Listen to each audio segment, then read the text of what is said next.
Post lunch session. नमस्कार सगळ्यांना. आत्ता मला वाटतं अजून काही आत्ताच्या सेशनला आलेत ना लोक ॲडिशनल. सकाळी जी होती आपली काही बरीचशी मंडळी त्याच्यात नंतर अजून काही ॲड झालेत वाटतं. स्वागत आहे एकदा. तर हा सेशन आपण सुरू करूया. Financial literacy for our future companies आणि मॉडर्न बिझनेस. मॉडर्न बिझनेस यासाठी म्हणतो मी कारण कसं आहे की आपल्याला माहिती आहे की फार्मर प्रोड्युसर कंपनी ही जरी एक कन्सेप्ट असेल तरी पण त्याच्यामध्ये मी असा विश्वास ठेवतो की त्याच्यामध्ये माझं एक बिलीफ असं आहे की बाबा आजच्या काळात आपण शेतकरी उत्पादक कंपनी ही इतर कंपन्यांपेक्षा कमी समजू नये. मुळात तो एक आपला माइंड ब्लॉक असतो, डोक्यामध्ये विषय असतो आपले की अरे आमची काय शेतकरी उत्पादक कंपनी, आम्ही काय शेतकरी. तर हा जो माइंड ब्लॉक आहे मुळात, तो हा माइंड ब्लॉक मुळात आपल्याला काढणं खूप आवश्यक आहे.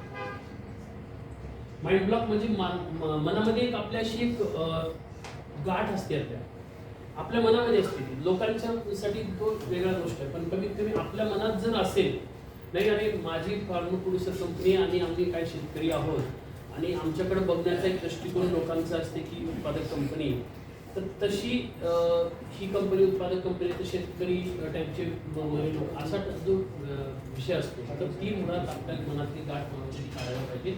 त्याची गरज नाही, कारण आता हा मॉडर्न बिझनेस आहे. हा मॉडर्न बिझनेस म्हणजे नवीन काळातला बिझनेस आहे. आता आपण शेतकरी उत्पादक कंपनी चालवतो म्हणजे उलट प्राऊड वाटायला पाहिजे आपल्याला. खरं त्याचं एक हे वाटायला पाहिजे, एक भूषण असायला पाहिजे, कारण आम्ही शेतकऱ्यांसाठी काम करणारे लोक आहे. आम्ही शेतकऱ्यांच्या भल्यासाठी काम करणारे लोक, आम्ही शेतकऱ्यांच्या म्हणजे आर्थिक सुधारणेसाठी काम करणारे लोक आहे. तर ही एक भावना आपल्याकडं मुळात असते. मला वाटतं ती एक म्हणून त्याला आपण मॉडर्न बिझनेस म्हटलं. फार्मर प्रोड्युसर कंपनी आहे, नवीन टाईपचा उद्योग आहे. आपण उद्याच्या सत्रामध्ये जसं डिजिटल मार्केटिंग शिकणार आहोत. म्हणून आजच्या कुठल्याही युगामध्ये असं समजायचं कारण नाही की आम्ही एखाद्या ग्रामीण भागात आणि नांदेडसारख्या भागात आम्ही काम करतो म्हणून पुणे मुंबईच्या एखाद्या मोठ्या कंपनीला आम्ही टस्सल देऊ शकत नाही, अशी म्हणजे कमतरता आपल्या जे मनात असते, तर ती बाळगायची या ठिकाणी मला वाटते आवश्यकता बिलकुल नाही आहे. कारण आता आपण सगळ्या नवीन युगातली लोक आहोत. नवीन आपल्याला प्रत्येक आपल्याकडं गोष्ट आहे. आपल्याकडं म्हणजे काय तर इंटरनेटच्या जगातली, आर्टिफिशियल इंटेलिजन्सच्या जगातली आपण लोक आहोत. आणि गावातून सुद्धा आपण माल तयार करून तो एखाद्या जगातल्या मोठ्या देशाच्या शहरापर्यंत आपण का नाही पोहोचू शकत, की भावना आपल्याकडे नक्कीच असली पाहिजे. आणि ती आता मुळात आपण डेव्हलप करणं आवश्यक आहे. म्हणून म्हटलं त्याला मी माइंड ब्लॉक. तर आता आवश्यकता नाही आहे आपल्याला असं म्हणजे कमी समजून राहायची, बिलकुल आवश्यकता नाही. तर त्याला म्हणून मी मॉडर्न बिझनेस म्हणतो. कारण जरी फार्मर प्रोड्युसर कंपनी असतात तरी पण उलट मी तुम्हाला जसं सांगितलं की त्याला आपल्याला प्राऊड नक्की वाटायला पाहिजे की आता मी शेतकरी उत्पादक कंपनीच्यासाठी आम्ही काम करतो वगैरे. तर तो एक माझा एक विषय होता मुळात, म्हणून त्याला मॉडर्न बिझनेस म्हटलेलं मी. तर आपण सुरू करूया. तर मुळात एक एक संकल्पना आपण समजून घेऊया. विषय थोडासा आफ्टर लंच सेशन आहे आणि थोडासा विषय थोडासा मोनोटोनस होऊ शकतो, तरी पण आपण बघूया. मध्ये मध्येच मी तुम्हाला कदाचित थोडंसं माझा असा विचार आहे की आपण थोडंसं मध्ये इंट्रोडक्शन जर दिलं मधल्या एक अर्ध्या तासाच्या नंतर मी तुम्हाला विचारेन बाबा. इंट्रोडक्शन म्हणजे आपल्याला फक्त माहिती द्यायची आहे, स्वतःबद्दल सांगायचं की मी कुठून आलो, काय आहे, आणि थोडंसं नाव तुमचं वगैरे काय आहे आणि तुम्ही स्वतः काय करता. तर त्याच्याने काय होईल की थोडंसं आपल्याला म्हणजे एकदम सेशन बोरिंग होणार नाही, राईट. तर तसा आपण प्रयत्न करू. करेक्ट. तर बघा, फायनान्स म्हणजे त्याला आपण म्हणतो की पैशाचा विषय हा अत्यंत महत्त्वाचा विषय आपल्या कुठल्याही कंपनीत. इव्हन आपल्याला बघा, आपण पर्सनल फायनान्स जर विषय केला, वैयक्तिक फायनान्स मॅनेजमेंट, वैयक्तिक माझ्या पैशाचं मॅनेजमेंट हा एक विषय आपल्या सगळ्यांसाठीच डे टू डे लाईफमध्ये महत्त्वाचा असतो. दैनंदिन जीवनामध्ये सुद्धा आपल्याला वैयक्तिक आयुष्यामध्ये पैशाचं काय करायचं, कुठे इन्व्हेस्ट करायचे, कुठे वापरायचे पैसे, कुठे खर्च करायचे, हा विषय, कुठे गुंतवणूक करायची, हे सगळे विषय आपल्यासाठी वैयक्तिक ज्याला म्हणतो वैयक्तिक फायनान्स किंवा पर्सनल फायनान्स ज्याला म्हणतो, पर्सनल फायनान्स आणि बिझनेस फायनान्स असे दोन वेगवेगळे विषय या ठिकाणी आहेत आपल्याकडे. तर म्हणजे फायनान्स हा खूप अत्यंत महत्त्वाचा जिव्हाळ्याचा प्रश्न याच्यासाठी असतो, कारण त्याच्याशी पैसे रिलेटेड आहेत. ते बँकेच्या माध्यमातून असेल, कॅश स्वरूपात असेल, जे काही असेल ते.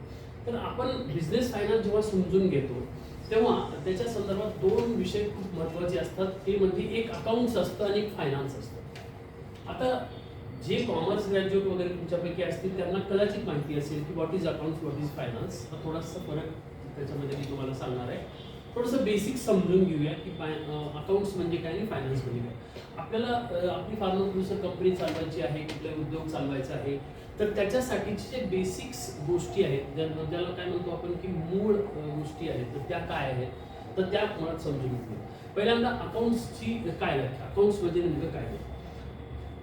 तर अकाउंट्स म्हणजे ही अशी गोष्ट आहे की काहीही गोष्ट, समजा काही ट्रान्झॅक्शन तुमच्या उद्योगात झाले, अकाउंट्स म्हणजे आपल्या भाषेमध्ये जरी त्याला अकाउंट म्हणतात, तर समजा एखादा साधा तुमचं दुकान जरी असेल, एखादं ट्रान्झॅक्शन झालं, एखादी विक्री झाली असेल आणि ती विक्री झाल्यानंतर त्याच्यातून मिळालेले तुम्हाला पैसे असतील, तर ते पैसे तुम्ही रेकॉर्ड करता. आता छोट्या दुकानात आपण करत नाही, पण मोठ्या उद्योगात जसं की फार्मर प्रोड्युसर कंपनीच्या संदर्भात आपण जेव्हा इथे विषय करतो, त्या अकाउंट्स म्हणजे की ज्या गोष्टीची आपण समजा एखाद्या गोष्टीची विक्री केला, 100 नगाची तुम्ही विक्री केला, तर त्याच्यानंतर तुम्ही रेकॉर्ड जेव्हा करता ती गोष्ट, रेकॉर्ड म्हणजे ती गोष्ट काय करता तुम्ही कुठेतरी लिहून ठेवता, तर त्याला म्हणायचं अकाउंट्स. तर the process of recording, summarising and reporting financial transactions. Reporting पण महत्वाचं आहे.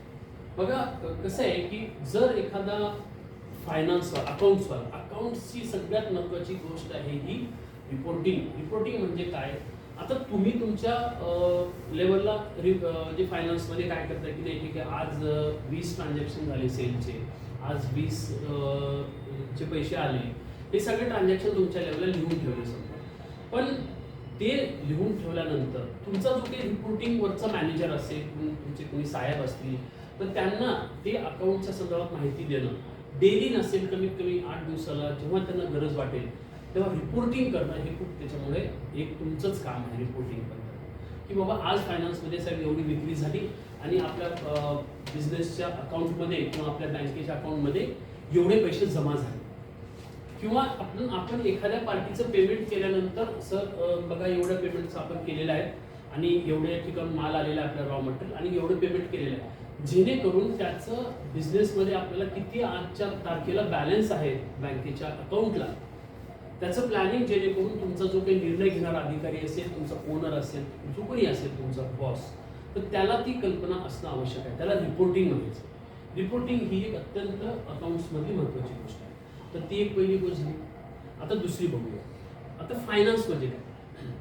बेसिकली फायनान्स म्हणजे planning, managing and allocating financial resources. म्हणजे त्याच्यात असं आहे की अकाउंटचं काम एक आहे बघा. अकाउंटचं काम काय, फक्त रेकॉर्ड करायचं, म्हणजे जे समजा विक्री झाली, कुठे खर्च झाला तर ते लिहून ठेवायचं. आणि फायनान्सचं काम सगळ्यात महत्त्वाचं आहे की आपल्याला याच्यानंतर कुठे इन्व्हेस्टमेंट करायची आहे, किंवा काही खरेदी करायची तर ती खरेदी करायची का नाही, त्याचं त्याच्यासाठी पैसे कुठून आणायचे, पैशाचं लोन घ्यायचं का अजून कुणाकडून दुसऱ्याकडून उधारी घ्यायची, काय कुठून रिसोर्सेस काय फायनान्सचे, पैसे कुठून घ्यायचे, या संदर्भातला सगळा जो विषय असतो तो फायनान्स डिपार्टमेंट करत असतो. बघा कुठल्याही कंपनीत 2 विभाग असतात, अकाउंट आणि फायनान्स. अर्थात छोट्या कंपनीमध्ये अकाउंट फायनान्स एकच असतो, अर्थात एफडीओमध्ये पण सुरुवातीच्या काळात एकच असेल तो, पण फायनान्स आणि अकाउंटचा थोडासा डिफरन्स याच्यामुळे ह्या 2 गोष्टी या ठिकाणी महत्त्वाच्या आहेत. नंतर दुसरी हे आहे की अकाउंट्समध्ये फोकस एरिया, म्हणजे आता अकाउंटचं फोकस काय आहे. अकाउंटचं फोकस की हिस्टॉरिकल फायनान्शियल डेटा आणि मेंटेन रेकॉर्ड. म्हणजे काय, तर जुन्या काळातली जे काही तुमचे ट्रान्झॅक्शन झाले असतील, समजा अकाउंटमध्ये तुम्ही असं म्हणलं की मागच्या वर्षी जानेवारी महिन्यात आपली एवढं विक्री झालेली होती, तर त्याचं सगळं रेकॉर्ड करणं हे अकाउंट डिपार्टमेंटचं एकंदरीत काम आहे. आणि म्हणजे हे हिस्टॉरिकल आहे. आणि फायनान्स डिपार्टमेंटचं काम आहे फ्युचर प्लॅनिंग. भविष्यात मला या ठिकाणी मला कुठे गुंतवणूक करायची आहे, समजा कुठं प्लॅनिंग करायची आहे, किंवा अजून काही खरेदी करायची आहे, तर या संदर्भातलं सगळं प्लॅनिंग हे तुमचं फायनान्स डिपार्टमेंट करत असतं. म्हणून हा बेसिक डिफरन्स आहे अकाउंट्स आणि फायनान्समधला.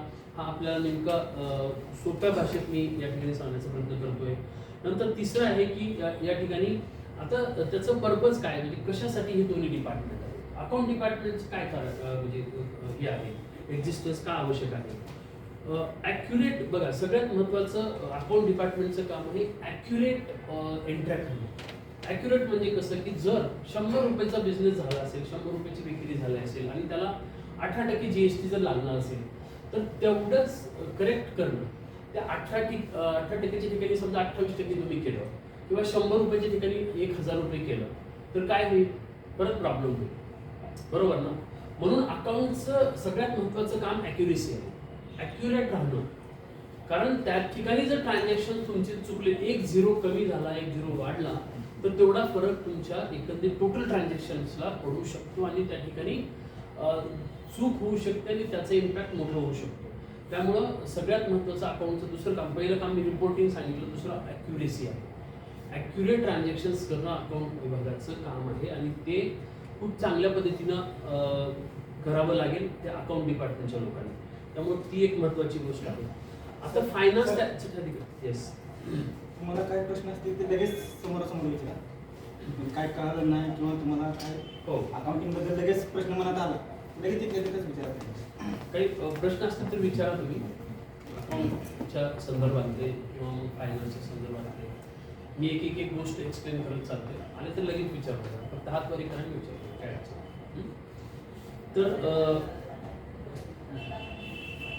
नंतरचा विषय आहे की जो फायनान्सचं काम आहे, तर फायनान्सचं काम जसं अकाउंटचं काम सांगितलं तुम्हाला, ॲक्युरेसी त्याच्यामध्ये मेंटेन करणं आहे. फायनान्सचं काम आहे बजेटिंग, फोरकास्टिंग आणि इन्व्हेस्टमेंट प्लॅनिंग. म्हणजे काय, तर फायनान्स म्हणजे पुढं आपल्याला कुठे इन्व्हेस्ट करायचं आहे का, कुठे कुठल्या समजा काही कंपन्यांचे शेअर घ्यायचे आहेत का, किंवा कुठं एखादा प्लॉट घ्यायचा आहे किंवा कशात इन्व्हेस्टमेंट करायची आहे का. फोरकास्टिंग म्हणजे बजेटिंग, फोरकास्टिंगचा अर्थ असा आहे की पुढील समजा 1 वर्षाच्या काळामध्ये आपल्या कंपनीमध्ये विक्रीचं प्लॅनिंग किती टक्के होईल, तर किती म्हणजे किती लाखाचं ट्रान्झॅक्शन करायचं आहे आणि त्याला खर्च, बजेटिंगचा अर्थ खर्च किती. समजा मी असं ठरवलं की मला 1 कोटी रुपयाचं पुढच्या 1 वर्षाच्या काळात मला सेलचं प्लॅनिंग करायचं, विक्रीचं प्लॅनिंग करायचं. 1 कोटी रुपयाचा सेल करण्यासाठी माझ्या मार्केटिंगचा किती खर्च येईल माझ्याकडे, त्याचं पूर्ण टोटल बजेट किती. बजेट म्हणजे प्लॅनिंग, खर्चाचं प्लॅनिंग. आपण घरचं बजेट करतो की नाही, तसंच बजेटिंग म्हणजे काय, तर आपल्या टोटल कंपनीमध्ये 1 करोडचा टर्नओव्हर करायचा असेल मला, तर त्याच्यामुळे मार्केटिंगमध्ये किती एक्सपेन्सेस येतील, त्याला समजा गाडी लागेल, पेट्रोल लागेल, तो पूर्ण खर्च, त्याला समजा जायला फिरायला ट्रॅव्हलिंगला खर्च लागेल, त्याला कुठं लॉजला थांबला तर त्याचा खर्च लागेल. हा सगळा जो विषय आहे, तर साधारणतः 1 वर्षाचे 1 कोटी रुपयाचं सेल करायचं तर मला किती 10 लाख रुपयाचं येईल का 20 लाख रुपये लागतील, त्याचं प्लॅनिंग करणं, बजेटिंग हे फायनान्सचं काम आहे.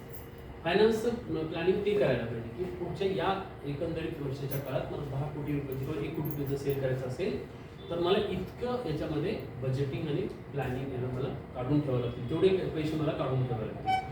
तर हे फायनान्सचं काम आहे. तर हा विषय समजला, काही प्रश्न असतील तर परत विचारा. त्याच्या संदर्भात थोडंसं आपण माहिती पण घेणार आहे, जर कुणाला जर काही अडचण आली तर ते विचारा तुम्ही प्रश्न.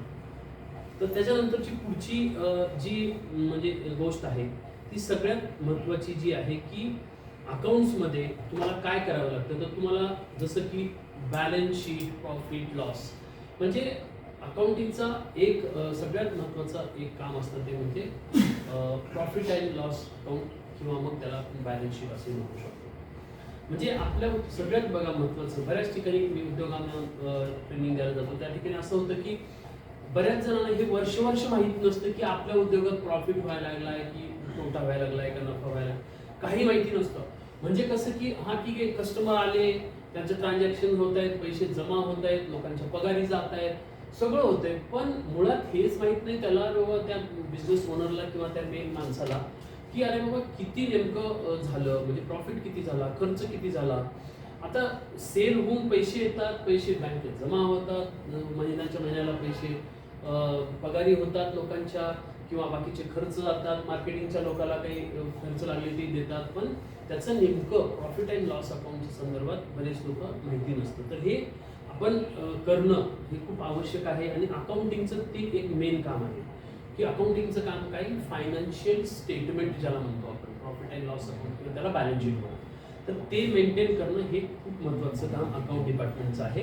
आणि त्याच्यानंतरचं दुसरं म्हणजे फायनान्स डिपार्टमेंटचं जे काम आहे ते म्हणजे जसं आत्ता सांगितलं की बजेटिंग आणि पुढचे इन्व्हेस्टमेंट काय प्लॅनिंग होतं ते मुळात काम आहे. त्याच्यानंतर पुढची जी प्रक्रिया आहे अकाउंट डिपार्टमेंटची, सगळ्यात महत्त्वाचं काय झालंय, अकाउंट डिपार्टमेंटला आजच्या तारखेला अशी परिस्थिती नाही की म्हणजे आपल्याला बघा जुन्या काळात खूप आपल्याकडे एक रजिस्टर राहायचे. आपल्याला माहिती आहे की जुन्या काळात असे मोठमोठे 200 पानी असे रजिस्टर राहायचे आणि त्याच्या काळात म्हणजे ते आलेले पैसे किती गेलेले पैसे किती याचा पूर्ण हिशोब घेऊन आपण त्याची गोळाबेरीज वगैरे करायचो. पण आत्ता तशी गरज नाही. आत्ता फार्मर प्रोड्युसर कंपन्यांना सुद्धा तुम्हाला सांगतो मी मागच्या 2 वर्षाच्या काळामध्ये इतकी चांगली डेव्हलपमेंट झालेली आहे. राज्य शासनाचे सुद्धा कृषी विभागाकडून एक म्हणजे धोरण असं जाहीर झालेलं होतं मधल्या काळात की तुम्हाला सॉफ्टवेअर्स द्यायचे. सॉफ्टवेअर्स म्हणजे कसे की फायनान्शियल ट्रान्झॅक्शन्स करण्यासाठी सॉफ्टवेअर द्यायचे. म्हणजे तुमच्या कॉम्प्युटरला सॉफ्टवेअर जर दिला तर त्याच्यात तुम्ही फक्त एंट्र्या करायची की नाही आम्हाला एवढे पैसे आले आणि पैसे गेले किती, ह्याचं जर ट्रान्झॅक्शन व्यवस्थित जर तुम्हाला फक्त एंट्र्या करेक्ट करायला पाहिजे की बाबा एखादी एंट्री विक्री झाली याचा अर्थ काय झाला, तर ते क्रेडिट का डेबिट या पद्धतीनं जर तुम्ही करेक्ट ट्रान्झॅक्शन केला तर त्याला आपण त्याचं जे स्टेटमेंट आहे ते स्टेटमेंट ते तुमच्या महिन्याच्या शेवटी किंवा तुम्ही फक्त त्याच्यावर एक बटन दाबलं की रिपोर्ट तयार करा, तर तो रिपोर्ट करेक्ट तुमचा खर्च किती, त्याच्यात तुमचे आलेले पैसे किती याचा सगळा गोळाबेरीज करून फायनल तुमच्या अकाउंटला किती पैसे राहायला पाहिजे त्याचे तुम्हाला डायरेक्ट स्टेटमेंट देऊन टाकतात. तर तसे सॉफ्टवेअर जसे की टॅली तर आहेच, त्यासोबत आता जोहो बुक म्हणून एक सॉफ्टवेअर आलेलं आहे. तर ते अगदी कमी ह्याच्यात आले. इव्हन राज्य सरकारने पण काही मधल्या काळामध्ये हे केले होते, करार केले होते. म्हणजे स्टेट लेवलला ते करार झाले होते कृषी आयुक्तालय लेवलला. तर प्रत्येक फार्मर प्रोड्युसर कंपन्यांना ते कमी म्हणजे खर्चामध्ये त्यांनी दिलेले होते किंवा चला तुम्ही एवढेच पैसे द्या. आता थोडंफार त्याला हे आहे म्हणजे त्याला चार्जेस असतात, पण ते खूप परवडलं कारण तुमचं अकाउंट अगदी खूप व्यवस्थितरित्या मेंटेन केलं जातं. कुठल्याही परिस्थितीत चुकीच्या गोष्टी त्याच्यात होत नाहीत किंवा एखादं ट्रान्झॅक्शन फक्त तुम्ही एंट्री करणं फक्त आवश्यक आहे. त्याच्यात जर एंट्री व्यवस्थित केली तर त्याची गोळाबेरीज करून तुम्हाला तो रिपोर्ट डायरेक्टली दिला जातो. तर अशा पद्धतीचे सॉफ्टवेअर्स आजच्या घडीला मार्केटमध्ये उपलब्ध आहेत. तर ही एक परिस्थिती झाली. म्हणजे आज घडीला तुम्हाला कुठलीही गोष्ट म्हणजे रेकॉर्ड मेंटेन करत अशी ठेवायची गरज नाही आहे. आज तुम्ही सॉफ्टवेअरच्या माध्यमातून सुद्धा इझिली त्या सगळ्या गोष्टी अगदी करू शकतो. त्याच्यानंतर रिपोर्टिंगच्या संदर्भात जसं सांगितलं तुम्हाला की रिपोर्टिंगच्या संदर्भात आज सगळ्यात महत्त्वाचा विषय आहे की आपल्याला अकाउंटची रिपोर्टिंग करणं आवश्यक आहे. तसेच फायनान्शियलच्या प्लॅनिंगच्या संदर्भात तसेच त्यांचे जे फायनान्शियलचे काही रिपोर्ट असतील त्या संदर्भात तुम्हाला रिपोर्टिंग करणं आवश्यक आहे.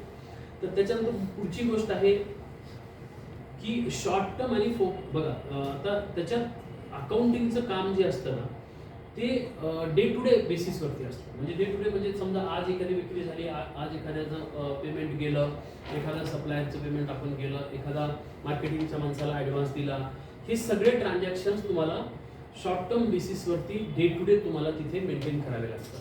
हे अकाउंटचं काम. पण फायनान्सचं काम तसं नाही. फायनान्स म्हणजे कसं आहे की तुम्हाला पुढच्या 2 महिन्याच्या काळात किंवा पुन्हा 1 महिन्याच्या काळात पुढच्या तुम्हाला किती पैसे लागणार आहे त्याचं एक प्लॅनिंग करून तुमचा जो फायनान्सचा मॅनेजर आहे तो तुमचा रिपोर्ट तुम्हाला देऊ शकतो. तर हे बेसिकली फायनान्सच्या संदर्भातलं मला वाटतं या ठिकाणी काम आहे. तर आत्तापर्यंतचा जो विषय झाला त्याच्यात काही तुम्हाला समजलं नसेल तर कृपया विचारा परत. जसं आत्ताच निलेश सरांनी सांगितलं की बाबा ज्या आपल्याला शंका असतील तर त्याच्याने काय होईल की तुमच्या एक म्हणजे समजेल पण बऱ्याच गोष्टी तुम्हाला की काही शंका आहेत का आणि तुम्हाला विषय समजतोय का. तर ह्याच्यामुळे हे आवश्यक आहे. काही प्रश्न असतील तर पण विचारा तुम्ही, काही नसतील तर आपण पुढे जाऊया. ठीक आहे, समजते काही प्रश्न. तर अकाउंटमध्ये सगळ्यात महत्त्वाचं असतं की वर्षाच्या शेवटी तुम्हाला अकाउंट डिपार्टमेंटचं ऑडिट केलं जातं. ऑडिट याच्यासाठी आवश्यक असतं कारण ज्या काही रेग्युलेटरी बॉडीज असतात, रेग्युलेटरी बॉडीज म्हणजे जसं की आपल्याला ऑडिटिंगमध्ये वेगवेगळे म्हणजे ऑडिट असतात. जसे गव्हर्नमेंटची CAG एक हे आहे, ऑडिटची अथॉरिटी आहे CAG ही गव्हर्नमेंटची आहे. तर तसे काही ज्या ऑडिटच्या अथॉरिटीज असतात तर त्यांना हे रिपोर्ट द्यावे लागतात. आणि जसं की मिनिस्ट्री ऑफ कॉर्पोरेट अफेअर्स जी बघा FPO ह्या MCAच्या अंडरमध्ये रजिस्टर केलेल्या कंपन्या आहेत. FPO ही काही म्हणजे सोसायटीच्या अंतर्गत केलेली गोष्ट नाही आहे. FPO ही ऑफिशियली तशी कंपनी ॲक्ट खाली आलेली 2013च्या अंतर्गत मधली कंपनी आहे आणि ती प्रॉफिट मेकिंग कंपनी असते. त्याला MCA म्हणजे मिनिस्ट्री ऑफ कॉर्पोरेट अफेअर तुम्हाला हे करत असतं, तुम्हाला सांगत असतं गोष्टी सगळ्या आणि त्याच्या अंतर्गत मध्ये त्याला मग वर्षभराच्या शेवटी, कारण त्या कंपन्या त्यांच्या अंडर रजिस्टर आहेत, त्यांचा नंबर CIN नंबर जो दिलेला आहे FPO ला प्रत्येक, तो MCA ने दिलेला आहे. म्हणून वर्षाच्या शेवटी त्या कंपनीचं काय झालं, ती कंपनी तोट्यात आहे, नफ्यात आहे, ती कंपनी अजून काय करते का बंद पडली, जे काही असेल त्याचं रिपोर्टिंग करणं MCA ने कंपल्सरी केलेलं आहे. म्हणून प्रत्येक FPO ला त्याचे रिटर्न फाईल करणं आणि प्रत्येक वर्षाच्या शेवटी तो सगळा रिपोर्ट CA च्या मार्फत कंपनीला MCA ला करणं रिपोर्ट हे लिगली बाइंडेड आहे, लिगली बाइंडिंग केलेलं आहे. त्यामुळं तुम्हाला ती गोष्ट महत्त्वाची या ठिकाणी आहे की बाबा ज्या रेग्युलेटरी बॉडीज आहेत तर त्यांना हे रिपोर्ट आपल्याला सबमिट करणं आवश्यक आहे आणि कंपल्सरी गोष्ट आहे, राईट. तर त्याच्यानंतर सगळ्यात महत्त्वाची गोष्ट जी आहे स्किल रिक्वायर्ड, म्हणजे सगळ्यात महत्त्वाचं सांगितलं की अकाउंटमध्ये सगळ्यात महत्त्वाचं ॲक्युरेसी आहे. ॲक्युरेटली तुम्ही त्या ठिकाणी मेंटेन करा, रेकॉर्ड एंट्री करा त्या ठिकाणी. आणि फायनान्शियल याच्यामध्ये सगळ्यात महत्त्वाचं आहे की तुमचं स्ट्रॅटेजिक थिंकिंग, म्हणजे तुम्हाला एखाद्या गोष्टीमध्ये इन्व्हेस्टमेंट करायची आहे, काय करायचं आहे त्याच्याबद्दलची पूर्ण प्लॅनिंग त्या फायनान्स मॅनेजरला माहिती पाहिजे. बऱ्याचदा असं होतं की फायनान्स मॅनेजरला बऱ्याच गोष्टी म्हणजे जर कळत नसतील की कुठे इन्व्हेस्टमेंट करायला पाहिजे काय आहे, तर त्याचं एकंदरीत रिपोर्टिंग जर सिनियर मॅनेजरला असेल तर तो त्या ठिकाणी कंपनीच्या बोर्डला किंवा सांगू शकतो की बाबा आपल्याला या ठिकाणी इन्व्हेस्ट करायला पाहिजे, नाही करायला पाहिजे.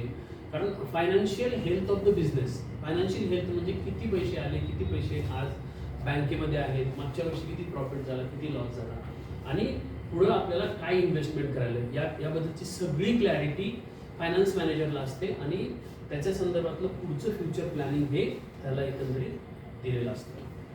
तर या बेसिक गोष्टी आहेत अकाउंट्स आणि फायनान्समधल्या. तर या तुम्हाला थोड्याशा ज्यांना अकाउंट डिपार्टमेंट नाही आहे त्यांना थोडेसे टफ वाटू शकतात, थोडेसे अवघड वाटू शकतात, पण ह्या समजून घेणं आवश्यक आहे. कारण हे बेसिक आहे मित्रांनो. एक सांगतो, आपल्याला बिझनेसचा प्रॉफिटेबिलिटीसाठी करायचं. मी तुम्हाला पहिल्या स्लाईडमध्ये साऱ्याला सांगितलं की बिझनेस आपल्याला 2 गोष्टीसाठी करायचं, रेव्हेन्यू, प्रॉफिट. रेव्हेन्यू म्हणजे आपल्याला म्हणजे ठीक आहे पैसे आपल्याला येतात, पैसे आले म्हणजे प्रॉफिट झाला असं त्याचा अर्थ होत नाही, बरोबर ना. पैसे आले म्हणजे प्रॉफिट होतोय असं नाही. तर त्या मुळात गोष्टी आपल्याला म्हणजे समजून घ्यायच्या. आपल्याला FPO आपली प्रॉफिटसाठी करायची आहे, ठीक आहे. सुरुवातीला 1-2 वर्ष नसेल प्रॉफिटमध्ये, आपल्याला माहिती आहे की BEP ब्रेक इव्हन पॉईंट आपला समजा अजून 1 वर्षाने आला असेल, 1.5 वर्षाने आला असेल, 2 वर्षाने आला असेल. तुम्हाला जसं 5 स्टेजेस ऑफ बिझनेस सांगितलं, तुमची स्टेज ऑफ बिझनेस काय आहे मला माहिती नाही आहे. बट काय माहिती आहे का, आपल्याला सगळ्यात महत्त्वाचं आहे 1.5 वर्षाच्या काळानंतर का होईना आपला बिझनेस प्रॉफिटमध्ये आणायचा आहे, त्याच्यासाठी आपल्याला काम करायचं आहे. म्हणून अकाउंटिंग टर्म पण समजून घ्या. अकाउंटिंगच्या जो लिटरसीचा जो कार्यक्रम आज ठेवला आहे तो खूप महत्त्वाचा आहे. बऱ्याच लोकांना अकाउंटच्या टर्म माहिती नसतात, जे फक्त अकाउंटचे बॅकग्राऊंड असतात त्यांना माहिती असतं आणि अकाउंटच्या संदर्भामधलं जी म्हणजे नॉलेज नसल्यामुळे चुकीच्या गोष्टी होतात बऱ्याच ठिकाणी. मी जसं सांगितलं सकाळी, मी स्वतः एक इंडिपेंडेंट डायरेक्टर आहे, MCA मला ऑथराईज केलेलं आहे. मी स्वतंत्र संचालक म्हणून एक कंपनीवर आहे, त्यामुळे एक डायरेक्टर पण आहे एका म्हणजे गव्हर्नमेंट ऑफ इंडियाचं. त्यामुळे फायनान्शियल गव्हर्नमेंट ऑफ इंडियाचं एकच म्हणणं आहे, फायनान्शियल मोठे जे फ्रॉड होतात, मोठमोठ्या कंपन्यांमध्ये पण फ्रॉड होतात चुकीचे. तर ही फ्रॉड न होण्यासाठी आपल्याला त्याच्यावर काळजी घेतलीच पाहिजे. शासनाचं तेच म्हणणं, MCA तेच म्हणतं की तुम्हाला इंडिपेंडेंट डायरेक्टरची किंवा आमच्यासारख्या लोकांची गरज त्याच्यामुळेच आहे की आपल्याला मोठ्या कंपन्यांमध्ये चुकीच्या गोष्टी करायला लागतात काही काही लोक. तुम्हाला माहिती आहे काही दिवसापूर्वी सत्यम नावाचा घोटाळा झाला होता आपल्याकडे, सत्यमचा घोटाळा. सत्यमचा घोटाळा असा होता की तो हजारो कोटीचा घोटाळा होता. त्याचं कारण असं होतं की तो जो ओनर होता, मालक, त्या मालकाने सांगितलेलं होतं अकाउंट डिपार्टमेंटला, त्याने कान धरून त्यांचे सांगितले होते की अकाउंट डिपार्टमेंटने आपल्या खूप प्रॉफिट वाढवून दाखवा, प्रॉफिट वाढवून दाखवा. प्रॉफिट वाढवून दाखवल्यामुळे झालं असं की शेअर मार्केटमध्ये खूप त्याची किंमत वाढली आणि म्हणजे चुकीचे म्हणजे स्टेटमेंट जे बनवले गेले, सगळ्यात महत्त्वाचं स्टेटमेंट सुद्धा चुकीचे बनवले गेले. म्हणजे इतका मोठा तो फ्रॉड होता सत्यम ज्यावेळेस झाला होता.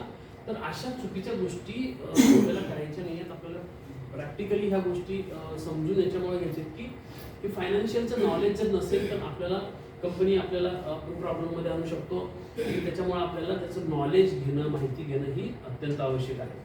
त्यामुळं अकाउंट्सच्या संदर्भामध्ये, फायनान्सच्या संदर्भामध्ये जी माहिती आहे तर ती मी तुम्हाला एकंदरीत आज याचे नॉलेज देतोय.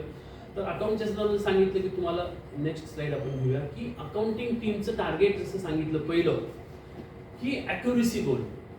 अकाउंटची जी टीम राहील तुमची, अकाउंटिंगची टीमचं एकच टार्गेट पाहिजे, त्याला ॲक्युरेसी गोल म्हणजे what is the benchmark of accuracy of percentage of accounts team. बघा, एखादं ट्रान्झॅक्शन मला जर मी डेटा एंट्री केलं तर त्याची ॲक्युरेसी 100% असायला पाहिजे, कारण त्याच्यामध्ये चान्स नाही तुम्हाला चूक करायची. एक झिरो जरी वाढवला किंवा कमी केला तर त्याचं ट्रान्झॅक्शन काय होईल आपल्याला माहिती नाही. तर ते असल्यामुळे ॲक्युरेसी गोल हा मेन म्हणजे टार्गेट आहे. अकाउंट टीम जी तुमची असेल तर त्यांचं टीमचं टार्गेट, तुम्ही अकाउंट मॅनेजर असाल माहिती नाही, पण सगळ्यात महत्त्वाचं ते ठेवा आपण की त्या ठिकाणी ॲक्युरेसी आपल्याला असली पाहिजे.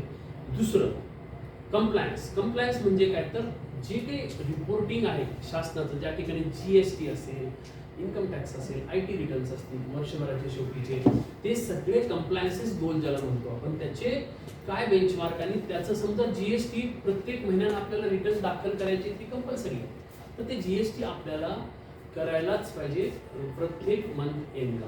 जर ते नाही केलं तर अगेन देर आर चॅलेंजेस, म्हणजे ते प्रॉब्लेम येऊ शकतात आपल्याला. तर त्यामुळे टॅक्सेसच्या संदर्भातले असतील हे कंप्लायन्स चॅलेंज असेल ते महिन्याला तुम्हाला करायलाच पाहिजे. बाबा माझं विसरलं, मी करायचंच राहिलो, अशा पद्धतीची उत्तरं तुम्ही देऊन चालणार नाही, किंवा तुमच्या टीममधला जर कोणी मेंबर देत असेल तर चुकीचं आहे. कंप्लायन्स एक खूप महत्त्वाची गोष्ट आहे. कंप्लायन्स म्हणजेच की जे गव्हर्नमेंटचे कंपल्सरी रिपोर्टिंग असतात किंवा ते रिटर्न्स भरायचे असतात ते तुम्हाला भरायला पाहिजे.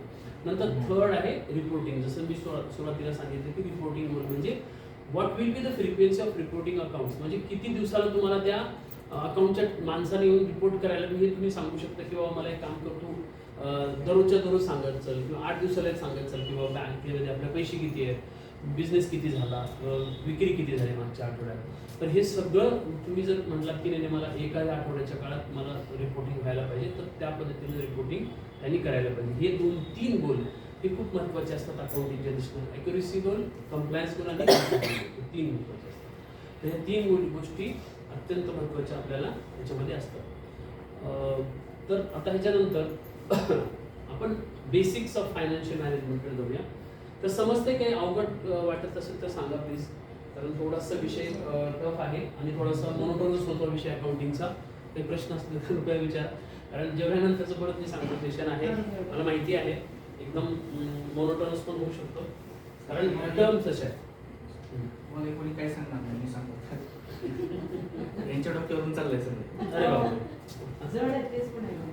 त्याच्यामुळं याला थोडं आपलं FQC कंपनीला तुम्ही FQC थोडं कसं जाईल या कन्सेप्टला, आणि एकदम बेसिक लेवलला आहे, खूप मोठ्या लेवलला यांचं अजून काहीच नाही.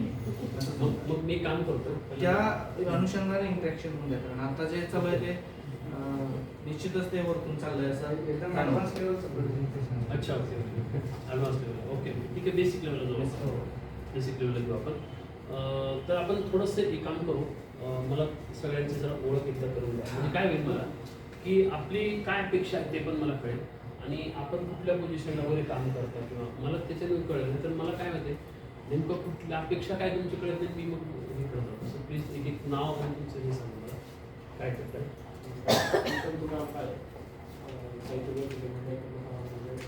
ऐकूया तुमचं. प्रीतम तुकाराम काळे, हां, संभाजीनगर आणि सावित्रीबाई फुले महिला एकात्मक law and accounts as a government expert. Law and accounts का तुमचं ग्रॅज्युएशन M.Com झालं तुमचं. तुम्ही काय एक्सपर्ट आहे, M.Com आहे बघा यांचं. आता बघा सर तुम्ही म्हणता धड झाले, पण हे M.Com आहे. आता मी सांगितलं समजलं, हो मला हे समजतं. मार्गदर्शन नाही ठीक आहे, तुम्ही आज चांगले आहे सर. माझं नाव निलेश नांदेकर, माझं शिक्षण MSW झालेलं आहे. अच्छा, आणि मी सावित्रीबाई फुले एकात्मिक समन्वयामध्ये क्लस्टर हेड म्हणून, डिस्ट्रिक्ट कोऑर्डिनेटर म्हणून या 4 कंपनीचं काम करतो. चालेल ठीक आहे. मॅडम.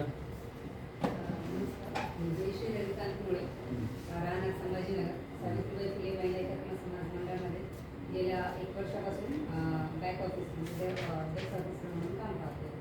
कंपनी डेस्कमध्ये काय आहे? डॉक्युमेंटेशन आणि यांचे जे बिलिंग वगैरे येतात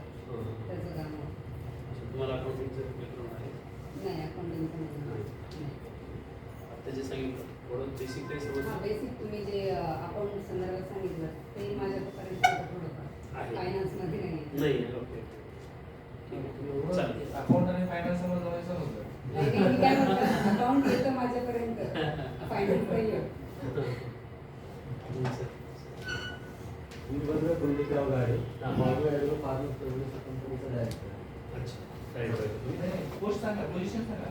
सेक्रेटरी म्हणून काम करतो. सेक्रेटरी पण नाही का सेक्रेटरी म्हणून काय काम असतं तुमचं? त्या कंपनीचे आता अकाउंटला बॅलन्स किती आहे कोणाची पेमेंट काढायची आहे का आणि कॉस्ट वगैरे आले असेल पेमेंट करायची अकाउंटची बरं किंवा स्टेशनरी वगैरे काही साहित्य लागत असेल ते घ्यायचं आता कुठल्या बँकेचं अकाउंट आहे MGB आणि SBI. MGB आणि SBI दोन्हीमध्ये आहेत का? आता ऑपरेशन अकाउंट कुठलं आहे तुमचं? MGB होत आहे का? म्हणजे विक्री वगैरे होते सध्या तुमच्या सध्या नाही नाही का?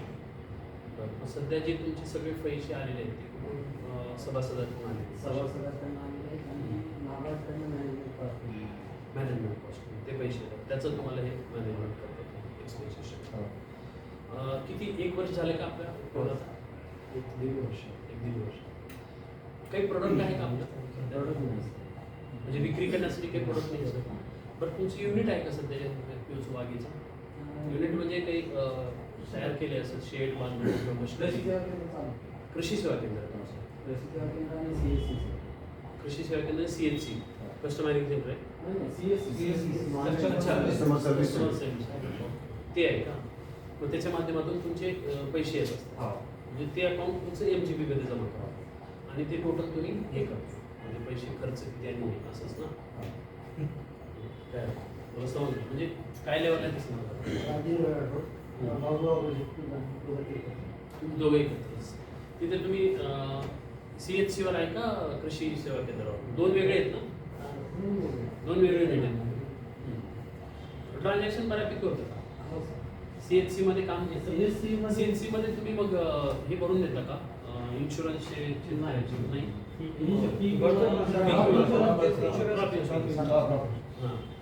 व्हेकल इन्शुरन्स पण आहे पण ते सध्या कस्टमर आमच्याकडे येत नाही ही लाडकी बहीणचे वगैरे नाही ना ते CSC मध्ये येत नाही त्याला पोर्टल वेगळंच आहे त्याला वेगळं नाही पण ती CHC ऑनलाईन सेवामध्ये ऑनलाईन सेवा मध्ये येते. आणि मी म्हटलं तुम्ही कुठले कुठले इन्शुरन्स म्हणजे पीक विमा क्रॉप लोन आहे पुन्हा पॅन कार्ड काढता येतं. अच्छा पॅन कार्ड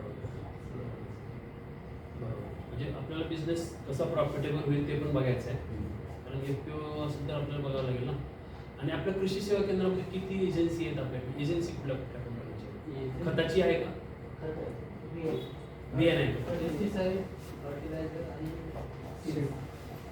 मग ही डायरेक्ट एजन्सी आहे का तुम्ही कुणाकडून घेताय अर्धा करून घेता का कुठून माल घेता डीलर कडून डीलर कडून घेता अच्छा हां, मग तेच समजून घ्यायचं होतं की डायरेक्ट डीलरशिप पण काही कंपन्यांची होत असेल तर ते प्रयत्न तुम्ही करा booking advance booking advance booking seeds असतं का सीड्स असते पेस्टिसाइड सीडचं कुठलं असतं सोयाबीनचं प्रत्येक सीडचं ॲडव्हान्स नाही आपल्या भागात काय विकतात? सोयाबीन आणि कॉटन कापूस का कापूस चांगला जातात मग त्याच्यात बीटी कापसाचं जास्त बुकिंग होतं का व्हेरी गुड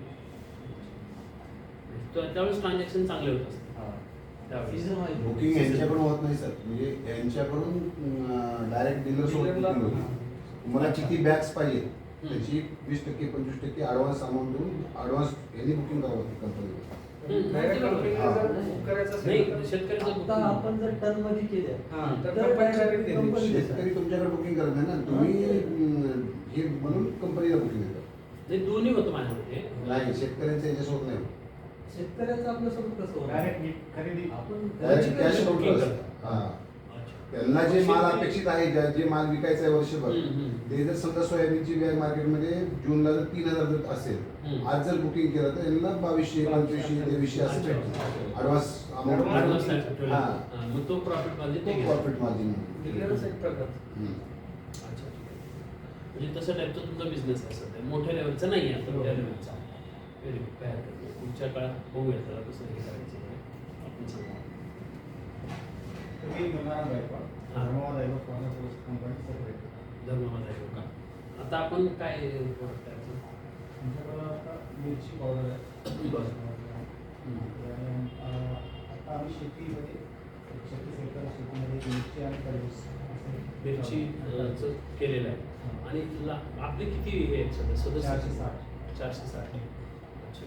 आणि त्या लोकांना काय तुम्ही सांगता सध्या 460 लोकांना काय? वेगवेगळ्या ह्याच्यातून त्यांना आम्ही सेवा देतो. ज्यामध्ये आता त्या त्या गावातल्या शेतकऱ्यांची काय रिक्वायरमेंट आहे त्याच्यानुसार जसं की बियाणं खतं असतील ते पण आम्ही म्हणजे तुमच्याकडे कृषी सेवा केंद्र आहे सध्या? CSC सेंटर आहे. प्रक्रिया केंद्राचं युनिट एखादं आहे तुमच्याकडे, जसं मिरचीचं होतं? मिरचीचं आम्ही आता करतो दुसरी दोन बनवतो स्वतःचं काम होतं. स्वतःचं. त्यानंतर आता डाळीचं आमचं म्हणजे जे आपले क्लिनिंग आणि ग्रेडिंग मशीन. अच्छा, क्लिनिंग आणि ग्रेडिंग. डाळीमध्ये का ज्वारी बाजरीमध्ये? सगळ्या याच्यामध्ये बरं. Grading machine okay. ते आता चालू आहे. थोडा आमचं काम चालू आहे. चालू आहे. ठीक आहे. काय करतं आणि कुठल्या बँकेत अकाउंट असेल तुमचं? SBI आणि दोन बँक. मेजर ट्रान्झॅक्शन ग्रामीण बँकेत. आता SBI. तरी किती, 1 वर्ष झालं का आपल्याला? 2 वर्ष. 2 वर्ष. ठीक आहे, आपण बघूया.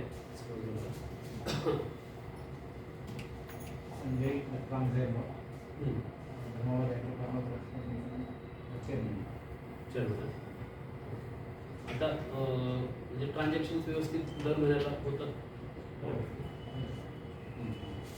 आता जसं सांगितलं की 400-450 शेतकरी आहेत आपल्याकडे, तर त्याच्यात एक व्हॅल्यू चेन एखाद्या प्रोडक्टसाठी तुम्ही तयार केली का? जसं तुम्ही म्हणालात की मिरचीसाठी आपल्याला करायचं.